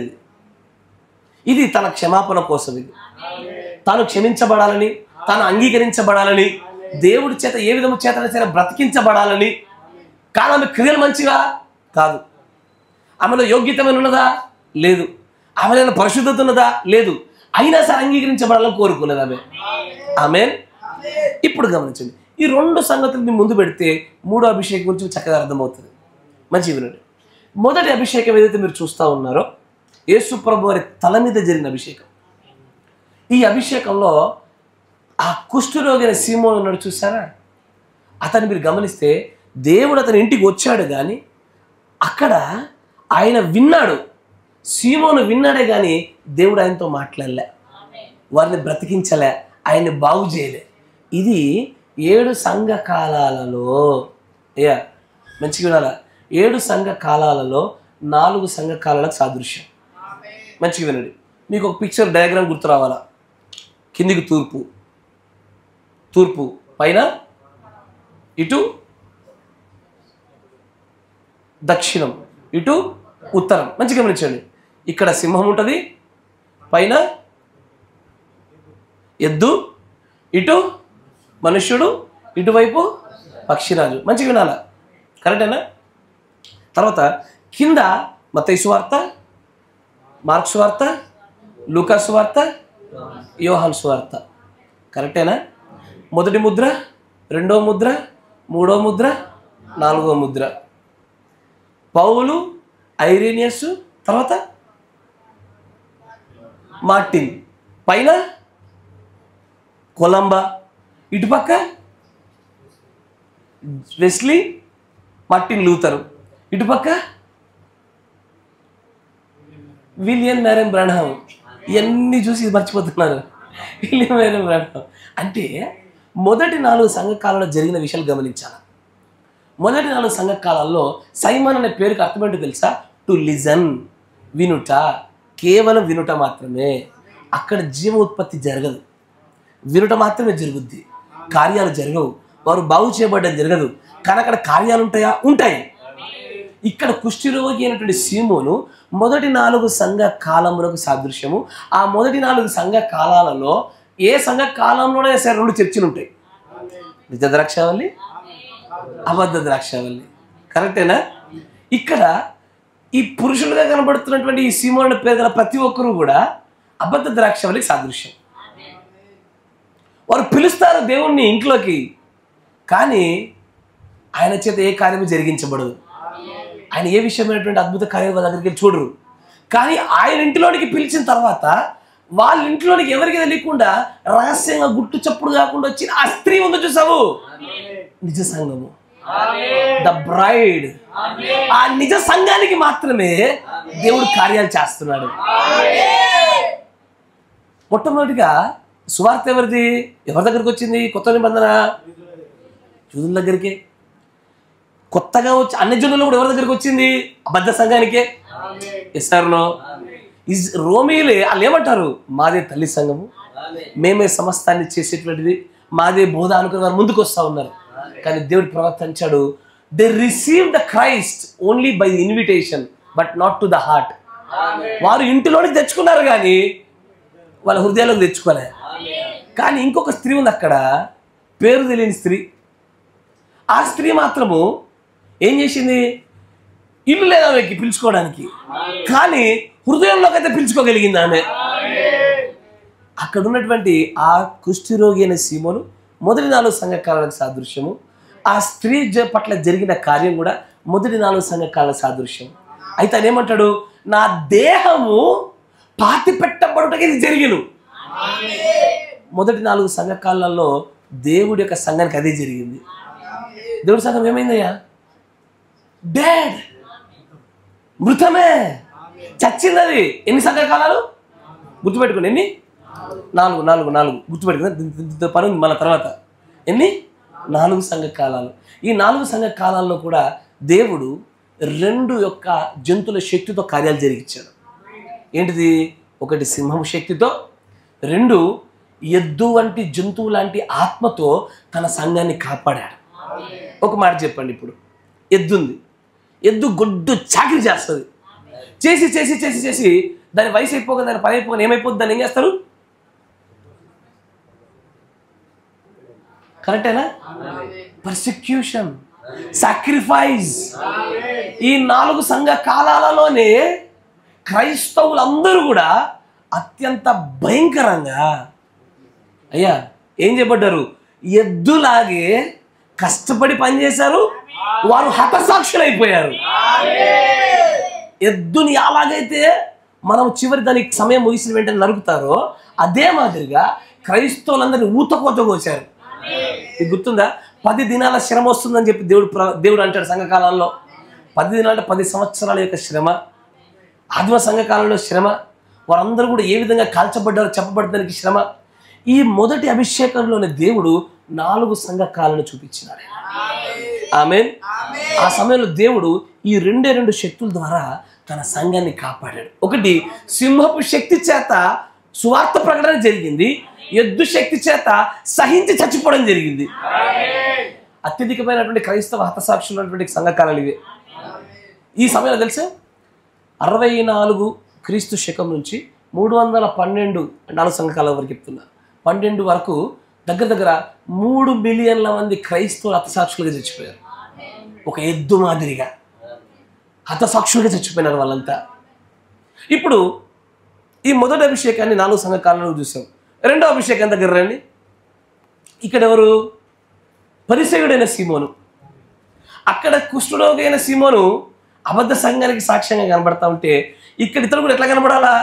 ఆబ్వియస్లీ ఏ కరప్ట్ చర్చ్, తప్పిపోయినటువంటి సంఘానికి సాదృశ్యంగా ఉంటాడు. మళ్ళీ ఇద్దరు ఎక్కడ ఉన్నారు? ఒక ఇంట్లో ఉంటారు. మళ్ళీ కరెక్టేనా? ఇద్దరు ఎక్కడుంటారు? ఒకడు అన్యుడు, ఒకడు క్రైస్తవుడు కాదు, ఇద్దరు క్రైస్తత్వంలోనే ఉండాలా. కరెక్టేనా? అయితే ఇక్కడ చూడండి, ఆయన అంటాడు, సీమోను ఇంట్లో అయితే పిలిచావు కానీ కడుక్కోవడానికి ఏమైనా ఇచ్చావా? ఆయన నువ్వు ఇయ్యలే. నన్ను ఏమైనా ముద్దు పెట్టుకుంటేవా? లేదే. నాకేమైనా అత్తరు పూస్తావా? లేదే. ఇదిగో నేను వచ్చినది మొదలుకొని ఈ స్త్రీ నా పాదాలు తన వెంట్రుకలతో తుడవడం కానీ, తన కన్నీళ్లతో తుడవడం కానీ, అత్తురుపోవడం కానీ ఆపలేదు, మానలేదు ఆమె. మంచి వినాలా? అయితే ఇక్కడ ఏం జరుగుతుంది? ఆ పూసినటువంటి ఆమె పరిశుద్ధురాలు కాదు, భయంకరమైన పాపాలు కలిగింది, తప్పిదాలతో నింపబడ్డది. అయినా సరే దేవుడు అంటాడు, పాపాలు కలిగిందనా, విస్తారంగా ప్రేమించావు కాబట్టి నీ విస్తారమైన పాపాలు క్షమించబడ్డాయి, పో. ఇది దేనికి సాదృశ్యమో తెలుసా? ఇక్కడ ఇద్దరు దూతల పేర్లు చెప్పా. ఎవరెవరు? Luther, Wesley. ఆ కాలంలో ఏం జరిగిందో తెలుసా? పరిపూర్ణత లేదు, సంపూర్ణత రాలేదు. కానీ కేవలము they saved only by faith, క్రియల ద్వారా కాదు, ఓన్లీ విశ్వాసము ద్వారానే, పరిపూర్ణత లేకుండానే. ఈ స్త్రీ ఎలాగైతే అధికంగా ప్రేమించటం వల్ల ఎలాగో కాపాడబడ్డదో, వీళ్ళు కూడా ప్రేమించటం వల్లనే, విశ్వసించడం వల్ల కాపాడబడ్డారు వాళ్ళు. అంతకు మించిన కార్యం ఏమీ లేదు వాళ్ళ దగ్గర. ఆమె దగ్గర ఏమున్నది? ఆమె ఎట్లా పాపాలు కడగబడ్డాయి? ఆమె దగ్గర క్రీస్తు రక్తం వచ్చినా రాలేదే. క్రీస్తు రక్తం రాలేదు, అప్పటికి క్రీస్తు రక్తం చిందించబడలేదు, కానీ పాపాలు క్షమిస్తూ వచ్చాడు ఆయన. దాని కింద వీళ్ళున్నారు అని అంటాడు దేవుడి ప్రవక్త. ఈ స్త్రీ అధికంగా ప్రేమించటం వల్ల క్షమించబడ్డది. మీకు తెలుసుగా, మార్టిన్ లూథర్ గారు ఇట్లాగే నాన్నగా గట్టిగా బోధించి బయటికి వెళ్ళి సుచ్చబట్టేవాడు. ఎస్ఆర్లో పాపాలు కలిగిన వాడే, తప్పిదాలు కలిగిన వాడే. కేవలము విశ్వాసము ద్వారా మాత్రమే వారు క్షమించబడి, రక్షించబడి, అంగీకరించబడ్డారు వాళ్ళంతా. ఇది నిజ సంఘ పరిస్థితి.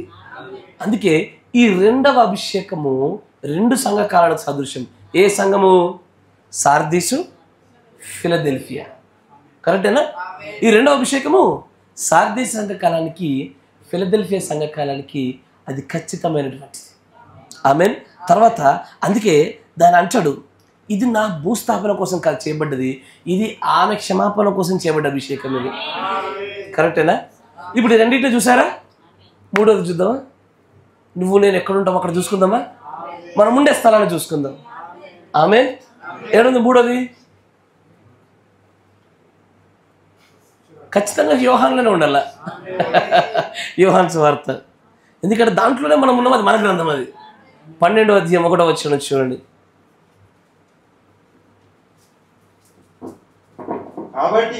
కాబట్టి యేసు తాను మృతుల నుండి లేపిన లాజరున్న బేతనియకు పస్కా పండుగకు 6 దినములు ముందుగా వచ్చెను. ఎందుకంటే గమనించండి, అప్పుడేమో మొదటిది పస్కా దినానికి 2 దినాల ముందుది, అది వేరే సంఘటన కదా. రెండోది పరిసయ్యుడైన సీమోనులో జరిగే వేరే సంఘటన. ఇది 6 దినముల ముందు జరుగుతున్న సంఘటన. ఈ మూడు ఒకటి అనుకునేరు. ఎందుకంటే కొన్ని చోట్ల శిష్యులు పలికే మాటలు సమానంగా ఉంటాయి, కన్ఫ్యూజ్ కాకూడదు, రెండు ఒకటి అనుకోకూడదు.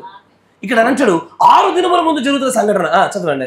అక్కడ వారు ఆయనకు విందు చేసిరి, మార్త ఉపచారము చేసెను, లాజరు ఆయనతో కూడా భోజనముకు కూర్చున్న వారిలో ఒకడు. అప్పుడు మరియా చదవండి. మిక్కిలి విలువగల అచ్చ జటామాంసి అతను ఒక సేరున్నర ఎత్తు తీసుకొని యేసు పాదములకు పూసి తన తల వెంట్రుకలతో ఆయన పాదములను తుడిచెను. ఇల్లు ఆ అత్తరు వాసనతో నిండెను. ఆయన శిష్యులలో ఒకడు అనగా ఆయనను అప్పగింపనయున్న ఇస్కరియోతు యోధ ఈ అత్తరు ఎందుకు 300 దేనారములకు అమ్మి బీదలకు ఇయ్యలేదనెను. వాడు ఇలాగూ చెప్పినది బీదల మీద శ్రద్ధ కలిగి కాదు గాని, వాడు దొంగై ఉండి తన దగ్గర డబ్బు సంచి ఉండినందున అందులో వేయబడినది దొంగిలించుచు వచ్చెను గనుక అలాగూ చెప్పెను. కాబట్టి యేసు నన్ను పాతిపెట్టు దినమునకు ఆమెను దీనిని ఉంచుకొని నీడి. ఏమంటుందా? ఎంత అద్భుతమైన సంగతులు. సేమ్ అవే సెంటెన్సెస్. అక్కడ బీదలకి ఇయ్యొచ్చుగా, ఎందుకు వేస్ట్ చేసావు అన్నట్టుగానే ఈ 3 దాంట్లో కూడా బీదలకి ఇయ్యొచ్చుగా, ఎందుకు వేస్ట్ చేసావు అని అంటున్నారు. కానీ అక్కడ యేసు ప్రభు ఆమె తొందర పెట్టకండి అన్నాడు. కానీ ఇక్కడ అంటాడు, నేను మరణ పునరుద్ధరణ అయ్యే వరకు ఈమె 4 దినం ఉంచుకొనివ్వండి. ఇది ఈమె కలిగి ఉండాలా, ఇది ఈమె దగ్గర ఉండాలా, ఈమెను మీరు ఏం అనబాకండి అంటా ఉన్నాడు. అవునా? అయితే ఇది ఏ సందర్భమో తెలుసా? ఇది ఎక్కడ జరుగుతుందో తెలుసా? దీనికంటే ముందు అధ్యాయంలో గమనిస్తే అర్థమవుతుంది. ఈ భోజనంలో జరుగుతున్న అభిషేకము ముందున అధ్యాయంలో చూడండి ఒకసారి. 11వ అధ్యాయము 2వ వచనం చూడండి. ఈ లాజరు ప్రభువునకు అత్తరు పూసి తల వెంట్రుకలతో ఆయన పాదమును తుడిచిన మరియకు సహోదరుడు. ఎందుకు మరియ గురించి మాట్లాడుతుంటే ఈ డీటెయిల్స్ యాడ్ చేస్తున్నాడు అంటే ఖచ్చితంగా మీరు వేరే మరియతో కన్ఫ్యూజ్ కాకుండా ఉండాలని. ఈ మరి ఏ మరి అనుకుంటున్నారు? యేసు ప్రభు పాదాలకు అత్తరు పోసి తన తల వెంట్రుకలతో తుడిచినటువంటి మరి ఈమె. అక్కడ రాయబడుతుంది. ఇది అప్పటికే లాజరు చనిపోయాడు. చనిపోయిన లాజరును గురించి బాగా ఘోషిస్తున్నారు, ఏడుస్తున్నారు. తర్వాత అప్పుడు అంటాడు 3వ వచనం చూడ, అతని అక్క చెల్లెండ్రు ప్రభువా ఇదిగో నీవు ప్రేమించువాడు రోగి అయి ఉన్నాడని ఆయన వద్దకు వర్తమానం పంపిరి. యేసు అది విని ఈ వ్యాధి మరణం కొరకు వచ్చినది కాదు గాని దేవుని కుమారుడు దాని వలన మహిమపరచబడినట్లుగా దేవుని మహిమ కొరకు వచ్చినదని. యేసు మార్తను ఆమె సహోదరుని లాజరును ప్రేమించాను. అతడు రోగి అయి ఉన్నాడని యేసు విన్నప్పుడు తానున్న చోటనే ఇంకా 2 దినములు నిలిచాను. అటు పిమ్మట ఆయన మనం యూదయకు తిరిగి వెళుదామని ఆయన శిష్యులతో చెప్పగా ఆయన శిష్యులు బోధకుడా ఇప్పుడే యూదులు నిన్ను రాళ్లతో కొట్ట చూచుండిరి, అక్కడికి తిరిగి వెళుదువా అని ఆయన అడిగిరి. అందుకు యేసు పగలు 12 గంటలున్నవి కదా, ఒకడు పగటి వేళ నడిచిన ఎడల ఈ లోకపు వెలుగును చూచును గనుక తొట్టుపడడు. అయితే రాత్రి వేళ ఒకడు నడిచిన ఎడల వాని అందు వెలుగు లేదు గనుక వాడు తొట్టుపడనని చెప్పాను. ఆయన ఈ మాటలు చెప్పిన తర్వాత మన స్నేహితులైన లాజరు నిద్రించున్నాడు, అతని మేలు కొలుప వెలుచున్నానని వారితో చెప్పగా శిష్యులు ప్రభువా అతను నిద్రించినలా బాగుపడునని. యేసు అతని మరణం గురించి ఆ మాట చెప్పాను గాని వారు ఆయన నిద్రను విశ్రాంతిని గురించి చెప్పాను అనుకోలేదు. కావున యేసు లాజరు చనిపోయాను, మీరు నమ్మునట్లు నేను అక్కడ ఉండలేదని మీ నిమిత్తము సంతోషించున్నాను. అయినను అతని యొద్దకు మనం వెళుదము రండని స్పష్టంగా వారితో చెప్పాను. అందుకు దిదుము అనబడిన తోమ ఆయనతో కూడా చనిపోవటకు మనమును వెళుదమని తన తోడి శిష్యులతో చెప్పాను. గమనించండి, యేసు ప్రభుతో పాటు శిష్యులు మెల్లగా వెళ్తున్నారు. ఇక్కడికి చనిపోయిన లాజర్ని నిద్రలో నుంచి లేపాలా? చనిపోయాడా నిద్రపోయాడా? ప్రపంచం దృష్టిలో చనిపోయాడు, కానీ దేవుడి దృష్టిలో నిద్రపోతున్నాడు. కరెక్టేనా? నిజ సంఘం కూడా మొదటి 4 సంఘాలలో చచ్చిపోయింది. దేవుని దృష్టిలో, రోమం దృష్టిలో, లోకం దృష్టిలో, కానీ దేవుని దృష్టిలో నిద్రిస్తుంది అది. ఇంకొంచెం ముందుకు రండి. 17వ వచనం. యేసు వచ్చి అది వరకు అతను 4 దినములు సమాధిలో ఉన్నానని. ఎన్ని దినాలు? దేహం ఎన్ని రోజులు ఉండాలి సమాధిలో? 4 దినాలు ఉండాలి. 4 దినాలు. ఏది మొదటిది గుర్తుందా? 4 సంఘ కాలాల వరకు కూడా దేహము పాతి పెట్టబడి మృతమయ్యే ఉండాలి. ఆ సమయంలో క్రీస్తు హెడ్షిప్ అంటే తాను మాత్రమే సంఘం మీద శిరస్రాధికారిగా నిలబెట్టుట కొరకే ఆ సమయంలో యేసుక్రీస్తు వారి యొక్క తలపైన జరిగిన అభిషేకం అది. ఆ సమయంలో అంటాడు, నా దేహము బరియల్ పాతి పెట్టబడాలా. కానీ దేవుని దేహం పాతి పెట్టబడ్డప్పుడు ప్రపంచం ఏమనుకుంటుంది? చనిపోయింది అనుకుంటుంది. కానీ దేవుడు దూతలు ఏమనుకుంటున్నారు? ఆయన నిద్రిస్తున్నాడు అనుకుంటున్నారు. ప్రపంచం కూడా 4 సంఘాల సంఘం ఏమైంది అనుకున్నారు? చచ్చింది అనుకున్నారు. కానీ సంఘం ఏమైంది? నిద్రించింది అంతే. మీరు వింటున్నారా? సంఘం నిద్రిస్తుందా? ఖచ్చితంగా అప్పుడప్పుడు ఆయా కాలంలో నిద్రిస్తుంది. మత్తయి సువార్త 25లో 10 మంది కన్యకలు నిద్రించారా? నిద్రిస్తారు. 10 మంది నిద్రిస్తారు. సరైన సమయంలో కొందరు లేపబడతారు. ఆయా కాలంలో నిద్రించాల్సిందే. ఇది మొదటి సంఘంలో కొందరు నిద్రిస్తారు, 2వ సంఘంలో కొందరు నిద్రిస్తారు, ఆయా సంఘాలు నిద్రించేవారు ఉంటారు. అట్టగా ఇక్కడ ఆయన వచ్చాడు, అప్పటికి లాజరు చచ్చిపోయి 4 దినాలైంది. కాదు, కరెక్షన్. ఆయన నిద్రపోయి 4 దినాలైంది. నిద్రపోయిన మన లేపాలా? మంచిగా వినచండి. ఇప్పుడు యేసు ప్రభువు చనిపోయిన లాజరు స్థలానికి వెళ్తున్నప్పుడు 2 అక్కలు వస్తారు. ఒకేసారి రారు. మంచిగా విన్నారా? ఎంత అద్భుతమైన విషయం తెలుసా? 2 ఒకసారి రాకపోవడం కూడా. 2 ఒకేసారి వస్తే ఏం కాదు, కానీ 2 వేరు సమయాల్లో వస్తున్నారు. 2తో దేవుడు వేరు సంభాషణ చేస్తున్నాడు. 2 వేరు ప్రధాన సాదృశ్యమై ఉన్నారు. మంచి వింటున్నారా? సరే చదవండి. అక్కడ అంటాడు బేతనియ యెరూషలేమునకు సమీపమై ఉండెను, దానికి ఇంచుమించు కోసెడు దూరం. కనుక యూదులలో అనేకులు వారి సహోదరుని గురించి మార్తను మరియను ఓదార్చుటకై వారి యొద్దకు వచ్చుచుండిరి. మార్త యేసు వచ్చుచున్నాడని విని. మార్త తెలుసా? మార్త ఎవరు? ఒకప్పుడు యేసు ప్రభు వస్తుంటే ఈమె ఏం చేసింది? విస్తారమైన పనులు పెట్టుకుంది. ఏంది? ఒకదికి యేసు ప్రభు వచ్చి కూర్చొని మాట్లాడుతూ ఉంటే, లేదు నేను వెళ్ళి వ్యాపారం చేసుకుంటా, నేను వెళ్ళి ఉద్యోగం చేసుకుంటా, నేను ఇంకా మా పిల్లకాయలకు జిల్లకాయలకు అన్నం తినిపించుకుంటూ కూర్చుంటా. ఏది? మార్త. మీకు తెలుసా మార్త క్యాండిడేట్లు ఎవరు? మీరు మంచివారు. ఎవరు మీరు? మిమ్మల్ని మీరు మెచ్చుకోరా? ఎవరు? మార్త ఏం చేసింది? యేసు ప్రభు అని ఉంటే మరియనేమో ఉత్తమమైందని ఎన్నుకొని ఆయన పాదాల దగ్గర కూర్చుంది. కరెక్టేనా? ఎక్కడ? తర్వాత ఏ పాదాలకైతే తాను అభిషేకం చేసిందో ఆ పాదాల దగ్గర ముందు నుంచే కూర్చుంటుంది ఆమె. మొదటి నుంచే పాదాన్ని ఆశ్రయించిన స్త్రీ. ఈమె ఏం చేసింది? ఇంకా ఏమంటారు యేసు ప్రభు?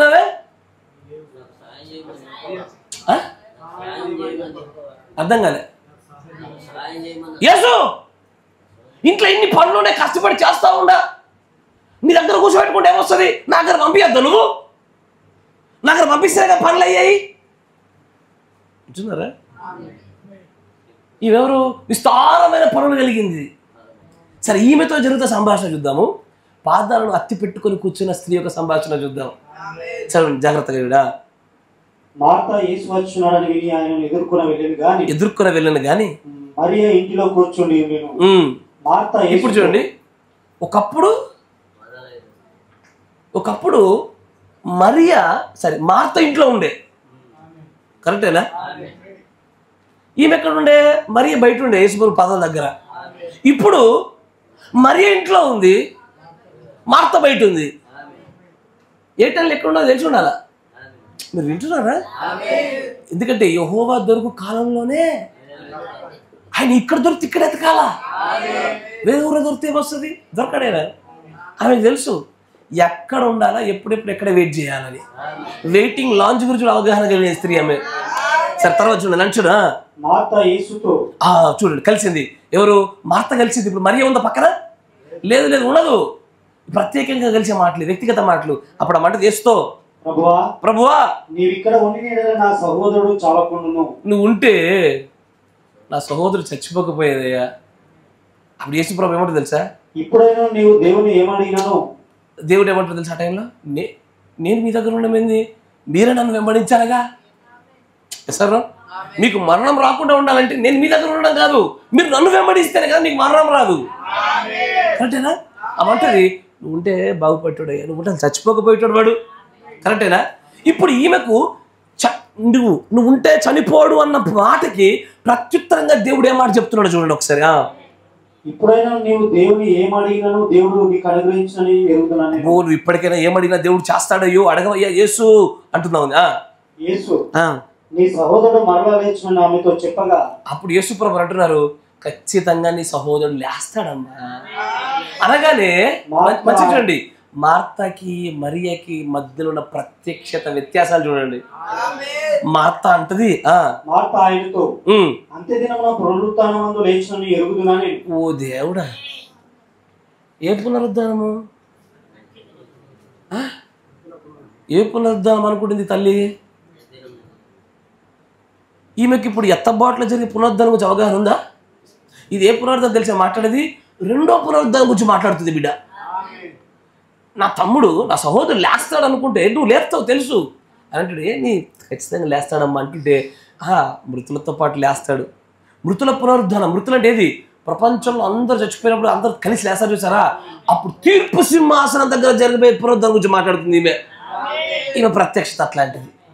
తర్వాత చూడండి, యేసు అంటాడు, పునరుత్థానమును జీవమును నేనే, నా యందు విశ్వాసం ఉంచువాడు చనిపోయినను బ్రతుకును, బ్రతికి నా యందు విశ్వాసం ఉంచు ప్రతి వాడును ఎన్నటికి చనిపోడు. ఈ మాట నమ్ముచున్నావా? అడిగాను.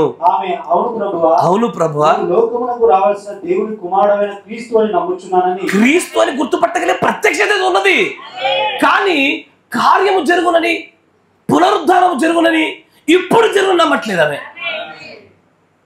బుద్ధి లేని కన్యకల సాదృశ్యమైన బిడ్డ ఈమె. మీరు వింటున్నారా? క్రీస్తుని నమ్మింది, కార్యాలకు సాక్షి అయింది, కానీ బుద్ధి లేని కన్యకలకు ఉండేటువంటి విశ్వాస స్థాయి కలిగింది.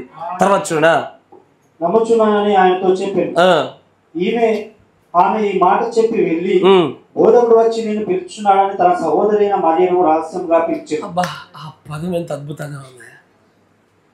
దేవుడు మరియను పిలిచిన విధానము ఇన్ సీక్రెట్, రహస్యంగా జరిగినటువంటి పిలుపది.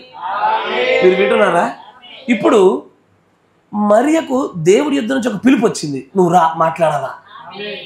ఈ పిలుపును గురించి వీళ్ళు అంగులారుస్తున్నారని, ఏడుస్తున్నారని, వీళ్ళని ఓదార్చడానికి ఊరు ప్రజలందరూ వచ్చి కూర్చున్నారు. చూసారా? ఆ ఊరు వాళ్ళకి తెలీదు ఏమని, యేసు మరియను పిలుస్తున్నాడని. ఇది రహస్యంగా జరిగిన కార్యము. నా మాట వింటున్నారా? It is going to be very secret conversation, the third pull conversation. No one can impersonate it. ఎవ్వడూ దాన్ని కాపీ కొట్టలేని అత్యంత రహస్యమైన సంభాషణలోకి చివరికి బుద్ధి లేని కన్యక కూడా తీయవేయబడి కేవలం బుద్ధి కలిగిన భార్య మాత్రం నిలబడే సంభాషణలో ఉంది అక్కడ. Only the bride of Christ అంటాడు. చూడండి, ఆమె విని త్వరగా లేచి ఆయన వద్దకు వచ్చాను.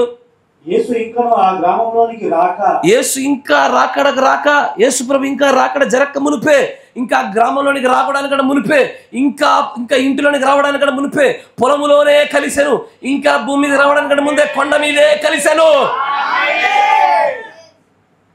వింటున్నారా? ఆయన గ్రామంలోనికి రాక మునిపే, రిబికా ఊర్లోకి వెళ్ళక మునిపే, ఆయన మన దగ్గరికి రాక మునిపే, there has to be secret conversation. రహస్యమైనటువంటి మీటింగ్, సంభాషణ ఒకటి ఉండాలా. తర్వాత అంటే చూడండి, మార్త ఆయన కలుసుకున్న చోటనే ఉండేను గనుక ఇంటిలో మరియతో కూడా ఉండి ఆమెను ఓదార్చుచున్న యూదులు మరియ త్వరగా లేచి వెళ్ళుట చూస్తున్నారు. వీళ్ళైతే ఇంత ఫాస్ట్ వెళ్తుంది, గబగబా చూస్తూనే ఉన్నారు వాళ్ళు. ఆమె సమాధి యొద్ద ఏడ్చుటగా అక్కడికి వెళ్ళుచున్నది అనుకుని వెళ్ళిరి. అంతటా మరియ యేసు ఉన్న చోటికి వచ్చి ఆయనను చూచి ఆయన పాదముల మీద పడి, ప్రభువా, నీవు ఇక్కడ ఉండిన యెడల నా సహోదరుడు చావకుండా నేను. చూడండి, అసలు ఈమె మార్తకి మరికి ఎంత తేడా చూడండి. మార్త వెళ్ళింది, యేసుప్రభు వస్తా ఉంటే చనిపోయిన తన సహోదరు విషయమై, నా తమ్ముడు నువ్వు ఉంటే బతికేటోడు అని మీద ఏడుస్తుంది. కానీ మరియకు తెలుసు తన స్థానము పాదాలని. అంతకు ముందు కూర్చున్నా పాదాల దగ్గర కూర్చుంటది, ఎదురు పడుతున్నా పోయి ఫస్ట్ పాదం పట్టుకోవడమే, తర్వాత అభిషేకించింది పాదాలనే. తనకు తెలుసు ఏమని తెలుసా, యేసుతో పాటు నాతో కార్యాలు జరిగించబడాలంటే నేను రెండవ పునరుద్ధానం వరకు ఎదురు చూడవలసిన అవసరం. ఇప్పుడే కార్యాలు జరగాలంటే ఆ పాదముల యొక్క కృప నాకు కావాలి. ఈ కృపను ఆశ్రయించితేనా నేను ఆ రోజు ఆయన పాదాల దగ్గర కూర్చుని ఉత్తమమైన ఎట్లా పట్టుకున్నాను, ఇప్పుడు ఆ ఉత్తమమైనటువంటి ఆ పాదాలను పట్టుకోగా ఉత్తమమైన కృప నా సొంతం అవుతుంది. ఎప్పుడన్నా చూడండి, మరి అనగానే పాదాలు గుర్తొస్తాయి.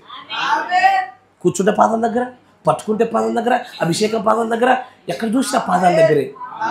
ఈ పాదాలు ఆమెకు కృపనిచ్చాయి. ఇదే పాదాలు ఈ లోకానికి ఏది ఇత్తడితో కూడుకున్న తీర్పుగా మలచబడ్డాయి. సేమ్ ఫుట్, అదే పాదాలు. తర్వాత చూడండి, ఇంకొచ్చి ముందుకు రండి.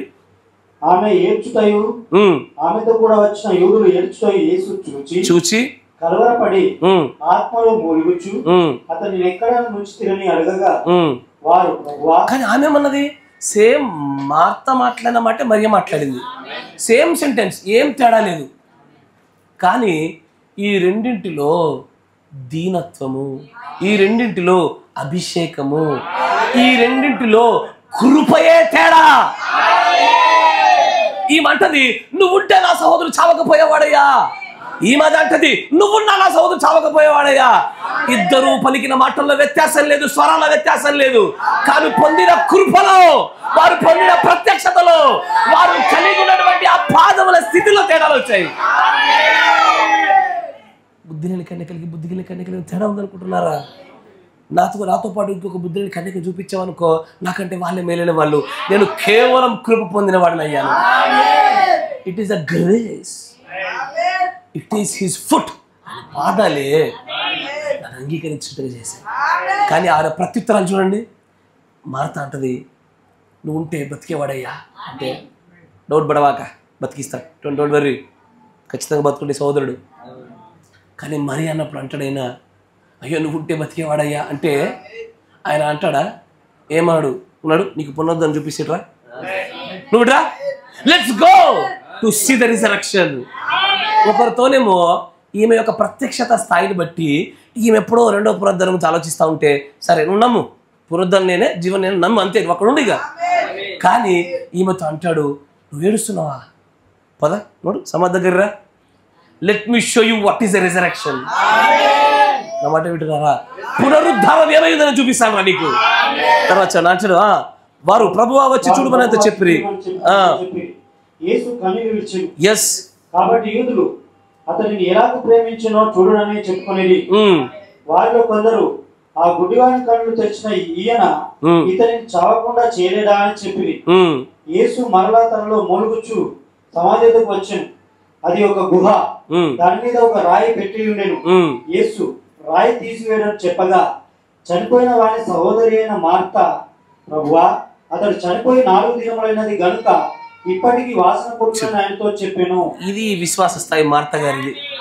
ఈ సమాధి దాకా తెచ్చుకున్నా ఈ అవిశ్వాస రోగం పోదు. వింటున్నారా?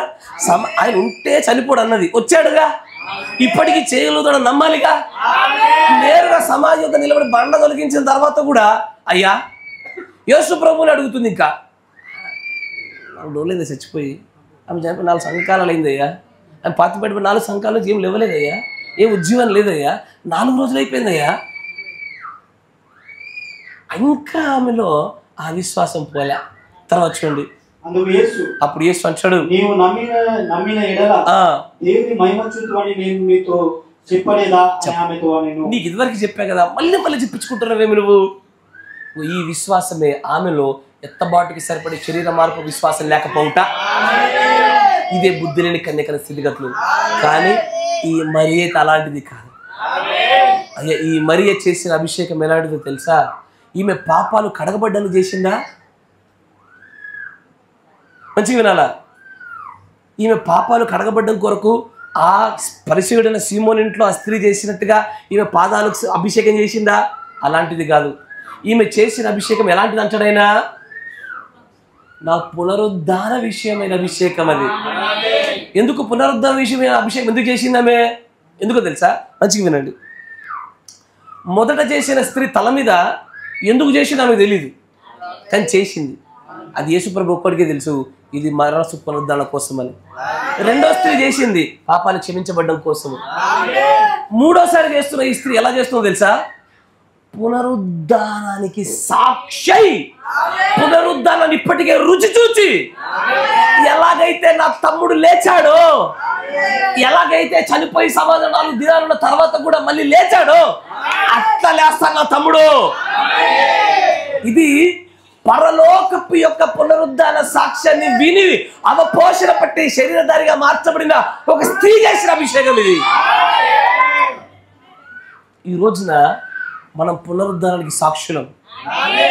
ఎలాంటి పునరుద్ధానానికి తెలుసా? పరలోకాన్ని చూసి వచ్చిన వాని యొక్క యోహాను సువార్త అయినటువంటి పక్షిరాజు నేత్రాల గుండా ప్రపంచాన్ని చూస్తున్న వారము, ప్రవక్త యొక్క వర్తమానాల గుండా రేపటి దినంలో జరగబోతున్న మన శరీర మార్పు పునరుద్ధాన గురించి చూడబోతున్న వారము. మన అభిషేకాలు అలాంటివి కావు, మొదటి వారి లాంటివి కావు, రెండో వారి లాంటిది కాదు. ఈ మూడవ స్త్రీ లవోదికే సంఘ కాలముల నుంచి వధువు సంఘ కాలానికి వచ్చినటువంటి ఆ కాలానికి సాదృశ్యమైన అభిషేకం ఇది.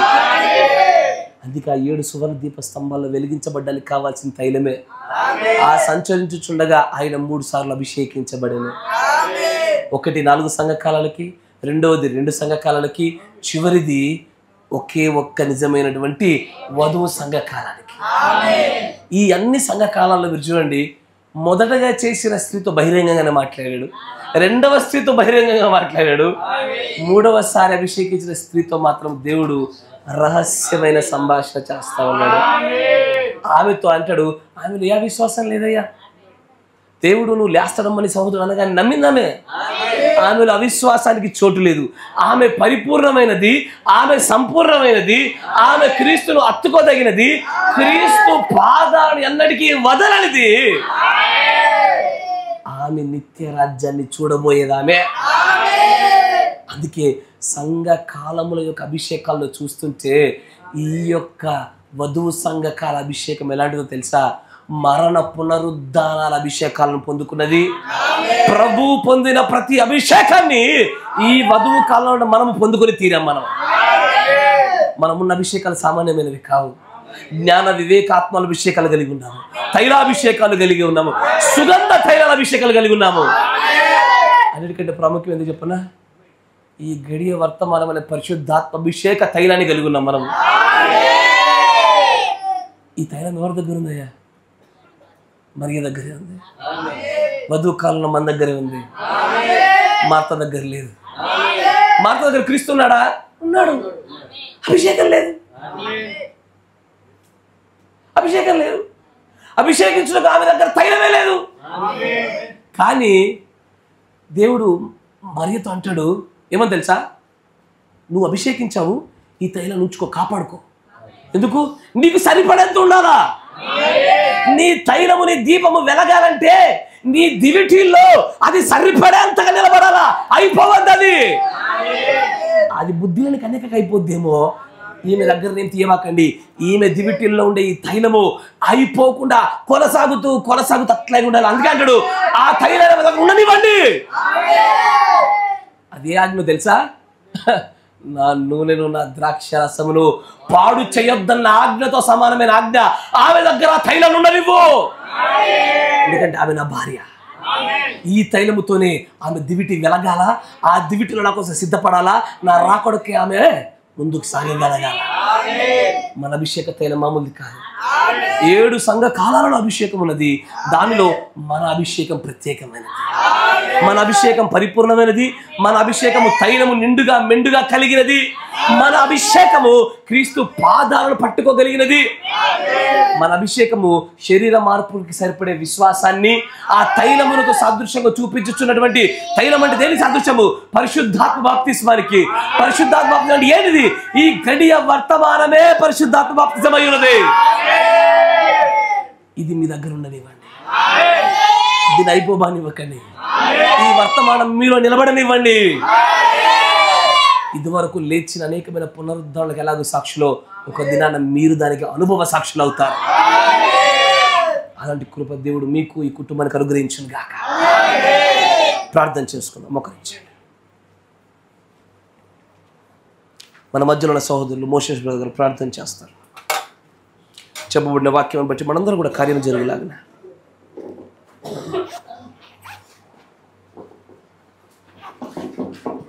స్తోత్రం స్తోత్రం స్తోత్రం. పరిశుద్ధుడా, జీవాధిపతి, రక్షకుడైన తండ్రి, సజీవుడైన దేవ యేసు ప్రభువా, నీకు వందనాలయ్యా. మాట్లాడే దేవుడు ప్రభువా, నాయన ఈ గడియ కాల వర్తమానం చేత తండ్రి ప్రభువా, నాయన ఈ దినంకి ఇవ్వబడినటువంటి వర్తమానం చేత తండ్రి ప్రభువును మాట్లాడిన దేవా, నీకు కృతజ్ఞత స్తోత్రము చెల్లించుంటున్నాము తండ్రి. అవును తండ్రి ప్రభువా, మరి నాయన ఇదిగో తండ్రి ప్రభువా, మరి నాయన అభిషేకాల గురించి మాట్లాడి ఉన్నటువంటి దేవుడు. అవును తండ్రి ప్రభువా, మరి నాయన ఈ చివరి సమయంలో తండ్రి ప్రభువా, ఇదిగో మరియతో నువ్వు రహస్యంగా మాట్లాడినటువంటి దేవుడవయ్యా. తండ్రి ప్రభు, మరి నాయన నీకు వందనాలు చెల్లిస్తుంటున్నాం తండ్రి ప్రభు. అదే విధంగా తండ్రి ప్రభువా, ఈ అభిషేకాలన్నీ కూడా తండ్రి ప్రభు మాయ ఉంటున్నాయి తండ్రి ప్రభు. ఈ గడియకి ఇవ్వబడినటువంటి వర్తమానం బట్టి నీకు వందనాలు చెల్లించుంటున్నాం. ఈ యొక్క వర్తమానం బట్టి నీకు కృతజ్ఞత స్తోత్రము చెల్లించుంటున్నాం తండ్రి ప్రభు. ఇదిగో ఈ లోకం అయితే తండ్రి ప్రభు, ఈ డినామినేషన్ అయితే తండ్రి ప్రభు, మరి నాయన అవి బుద్ధి లేని కన్యకలుగా ఉంటున్నాయి తండ్రి. నాయన దేవానికి వందనములు స్తోత్రము చెల్లించుంటున్నాము తండ్రి ప్రభు. ఇదిగో మరి నాయన దేవానికి వందనాలు చెల్లిస్తుంటున్నాము తండ్రి ప్రభు. ఇదిగో ఈ యొక్క తైలమును తండ్రి ప్రభు మాకు అత్యధికంగా దయచేయవలసిందిగా ప్రార్థిస్తాము. నాయన నీ అభిషేకమును తండ్రి ప్రభు అందరికి అనుగ్రహించవలసిందిగా ప్రార్థిస్తాము. నాయన తండ్రి ప్రభు, తండ్రి ప్రభు, మరి నాయన నీకు వందనాలు స్తోత్రము చెల్లించుంటున్నాము తండ్రి ప్రభు. ఈ యొక్క అభిషేకము ద్వారా తండ్రి ప్రభు, మరి నాయన మీరు అభిషేకించవలసిందిగా ప్రార్థిస్తాము. ఈ గృహంలో ఉన్నటువంటి ప్రతి ఒక్కరి అవసరత అంతా కూడా ప్రభు యేసుక్రీస్తు నామములో తీర్చబడును గాక. నాయన తండ్రి ప్రభా ఈ గృహమునకు తండ్రి ప్రభా మీరే తండ్రి ప్రభా యజమానుడవైండి. ఇదిగో తండ్రి ప్రభా మరి నాయన ఇదిగో దేవానికి వందనములు స్తోత్రం. సమస్త విషయాల్లో మీరు నడిపిస్తున్న విధానం బట్టి నీకు స్తోత్రము చెల్లించుకుంటున్నాను తండ్రి. అవును తండ్రి ప్రభా మరి నాయన ఈ గృహం కూడా తండ్రి ప్రభావంలో అందరినీ ప్రభా ఈ సమయంలో దర్శించి ఉన్నావు తండ్రి ప్రభా. అందుకు నీకు నిండు హృదయంతో కృతజ్ఞతా స్తుతులు స్తోత్రము చెల్లించున్నాను. ఆశీర్వాదాలు ఈ కుటుంబం పైన ఉంచవలసిందిగా ప్రార్థిస్తున్నాను నాయన. దేవానికి వందనాలు స్తోత్రం. ఈ గృహంలో తండ్రి ప్రభా మరి నాయన సమాధానకర్తలుందరు గాక, సమాధానముండును గాక. దేవానికి వందనాలు స్తోత్రం తండ్రి. విత్తబడినటువంటి వాక్యము తండ్రి ప్రభా అందరిలో ఫలింపజేయమని ప్రార్థన చేయించున్నాం తండ్రి ప్రభా. శబ్దయంత్రం ద్వారా ఇవ్వబడినటువంటి వారందరూ కూడా తండ్రి ప్రభు వారిలో కూడా మీరు ఫలింపజేయమని, మహిమయు ఘనతయు ప్రభావాలు మీరు పొందుకోమని ప్రభు అయిన యేసుక్రీస్తు నామంలో ప్రార్థన చేయించున్నాము. మహాపరిశుద్ధుడైనటువంటి మా ప్రభువైన యేసుక్రీస్తు దేవా, నిజముగానే ఆ 7 సంఘ కాలముల మధ్యలో మీరు సంచరించుచుండగా వాటి అభిషేకముల గురించి మాతో మాట్లాడిన విధానాన్ని బట్టి మిమ్మల్ని స్తుతిస్తా ఉన్నాం ప్రభు. అవును తండ్రి, ప్రాముఖ్యంగా ఈ కుటుంబాన్ని జ్ఞాపకం చేస్తా ఉన్నాము నాయన. ఆ కుష్టి రోగి అయినటువంటి సీమోను గృహంలో ఏదైతే జరిగినో, ఆ యొక్క పరిచయుడైనటువంటి సీమోను ఇంట్లో ఏది జరిగినో అది మా కాలములకు సంబంధించింది కాదు నాయన. మేమైతే పునరుద్ధానం అనే కార్యములకు సాక్షులుగా పెట్టబడిన లాజరు గృహస్థలమై ఉన్నాము నాయన. ఆ గృహంలో ఎలాంటి ఒక గొప్ప కార్యమును కనపరిచితివో, ఎలాంటి ఒక అద్భుతమైనటువంటి సాక్ష్యరీతిగా ప్రజలను మీరు నిలబెట్టితిరో, అదిగో అలాంటి ఒక గొప్ప కార్యాలు ఈ కుటుంబంలో మీరు కనపరచండి నాయన. మరియలో ఏ విశ్వాసము కనబడినదో, ఏ ప్రత్యక్షత కలిగినదో, ఏ విధమైన నీ పాదాల దగ్గర మోకరించి ప్రభువా ఎల్లవేళలా వాటిని వదలకుండా నీ పాదములను మాత్రమే ఆశ్రయించినదో, అలాంటి ఒక గొప్ప ధన్యకరమైన జీవితం ఈ కుటుంబానికి దయచేయండి నాయన. నువ్వు పిలిచినటువంటి ఈ పిల్లలు ఇక్కడ మోకరించి నీకు ప్రార్థిస్తున్నటువంటి నీ ప్రేమైన ఈ కుమారుడు ఈ కుమార్తె నీ చేతికి అప్పగిస్తాను నాయన. మార్తలాగా ఈ లోక వ్యాపారంలో తట్టు తిప్పబడకుండా నీ తట్టు మాత్రమే తిప్పబడుతుంది నాయన. నీ యొక్క కృపను మరలా మరలా జ్ఞాపకం చేసుకోవచ్చు. విశ్వాసంలో ఎదుగుతూ ప్రభువా ఆ అవిశ్వాసం అనే దాని దయ్యాన్ని వీరు నిజంగానే బద్దలు కొట్టేటువంటి వారిగా వీరు తయారు చేయండి. ఆ మరియలో ఏ విధమైనటువంటి అభిషేకం ఉన్నదో, ఏ విధమైనటువంటి ప్రత్యక్షత ఉన్నదో ఇక్కడ ఉన్న ప్రతి ఒక్క కుమారుడికి కుమార్తె మీద దయచేయండి నాయన. నిజముగానే ప్రభువా నిన్ను చూడగానే ఆ కుమార్తె పాదాల దగ్గర మొట్టమొదటిగా పడి మాట్లాడుతూ ఉన్నది. ఆ యోహాను కూడా నిన్ను చూడగా ఆ పాదాల మట్టుకు అమాంతంగా కింద పడిపోయిన ఆయన సాష్టాంగ పడినట్టుగా మేము చూస్తూ ఉన్నాము. అయ్యో, ఇవి నాయన నిజంగానే నీ వధువులో ఉండవలసిన లక్షణాలు ఉండగా నీ పాదాల దగ్గర మరొక్కసారి మేమందరం కూడా మోకరిస్తా ఉన్నాం ప్రభు. నీ పాదాల దగ్గర మేమందరం మొరలెడుతా ఉన్నాం నాయన. దగ్గర పడినటువంటి సమయంలో మాకు కావలసిన అభిషేకం ఏమైనదో సమస్తమును కూడా ఒక ప్రభు మాతో మాట్లాడుతూనే ఉన్నాం. మా ఏడలో మీరు కనికరం చూపండి ప్రభు. సంగతులు బయలుపరుస్తున్నారు. కార్యరూపాల్లో కూడా మేమందరము కూడా పునరుద్ధానములకు నిజంగానే అనుభవపూర్వకమైన సాక్షులుగా నిలబెట్టబడే భాగ్యం మాకు దయచేయండి.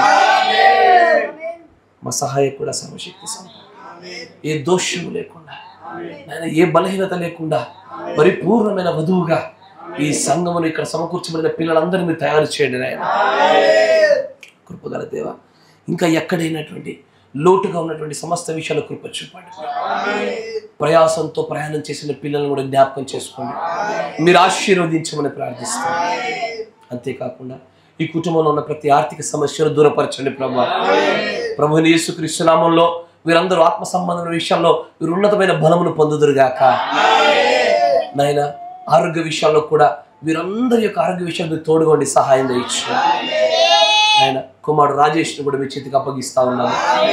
సహోదరుడు యవనస్తుడిగా ఉంటూ తను చేస్తున్న పనుల విషయంలో మీరు తోడుగా ఉండి బలపరచండి, స్థిరపరచండి. జాకోబ్ సహోదరుని, వందన సహోదరిని, మరి యొక్క కుమారుడు సమయలు కూడా మీ చేతికి అప్పగిస్తున్నాము నాయన. జాషువా సహోదరి యొక్క తల్లిదండ్రుల్ని, వారి అత్తమామల్ని, వారి సహోదరిని, ఇక్కడ ఉంటున్న వీరందరినీ కూడా మీరు ఆశీర్వదించండి. వీరు ఒక కుటుంబంగా ముందుకు సాగుతుండగా నీవే వీరికి నాయన నిజంగా నాయకుడిగా నీ కూడా నడిపించమని ప్రార్థిస్తాను. మీరు ఎల్లవేళ నీ పాదాలను మాత్రమే పట్టుకొనిచున్నారు కనుక మరియు పొందిన కృపకు వీరు పాత్రలు ఉన్నట్లుగా సహాయం దయచేయండి. నీ ప్రేమైన పిల్లలు కూడా నాయన నీవంటే ఇష్టపడి నీ కోసం చేశారు నాయన ఈ సమస్తాన్ని కూడా. ప్రభా ఇంకా వీరిలో ఉన్న బలహీన దూరపరచండి. వీరిలో ఇంకా అనారోగ్య సమస్యలే కానీ ఇంకను ఈ లోక సంబంధమైనటువంటి ఉద్యోగాల వైపు వ్యాపార వైపు లాగబడకుండా మీకు మాత్రం ప్రథమ స్థానాన్ని ఇచ్చినట్లుగా, ఎందుకంటే మేము ఎత్తబడే గడి అతి సమీపంగా ఉన్నదన్న విషయం మేము ఎరుగుదాం నాయన. ఎక్కడ కూడా మేము జారిపడిపోవడానికి ఇష్టపడలేదు ప్రభువా. నాయన ఆ రహస్యమైన సంభాషణ మరింత మీరు ఎలాగ జరిగించారో అదే రహస్యమైన సంభాషణ మీరు ఈ కాల గడియ వర్తమానికుడితో జరిగించారు. అదే రహస్యమైన సంభాషణ వ్యక్తిగతంగా మాతో కూడా జరిగించమని ప్రార్థిస్తా ఉన్నాం. ఆ రహస్యమైన సంభాషణలోనే ఆ మార్తలో ఉన్నటువంటి ఆ విశ్వాసాన్ని జయించగలిగే ఆ శరీర మార్పు కావలసినటువంటి ఉన్నతమైన విశ్వాస పరిమాణము ఆ మరియ పొందుకున్నట్లుగా మేమందరం పొందుకునే భాగ్యం మాకు దయచేయండి. జరగని ఉన్న ప్రేమ విందులు కూడా తోడుగా ఉండమని, ఈ కుటుంబమును, ఈ సంఘమును, ఈ సహవాసమును, ఈ ఐక్యతను ప్రతి ఒక్కదాన్ని కూడా మీరు దీవించి ఆశీర్వదించమని, నన్ను జరగని ప్రేమ విందులు కూడా మీరు తోడుగా ఉండమని, మా తిరుగు ప్రయాణాలు కూడా మీరు తోడుగా ఉండమని ప్రభు అయిన యేసుక్రీస్తు నామములో ప్రార్థన చేయుచున్నాము. Amen. Praise the Lord. God bless you. దేవుడు మిమ్మల్ని అందరినీ దీవించును గాక.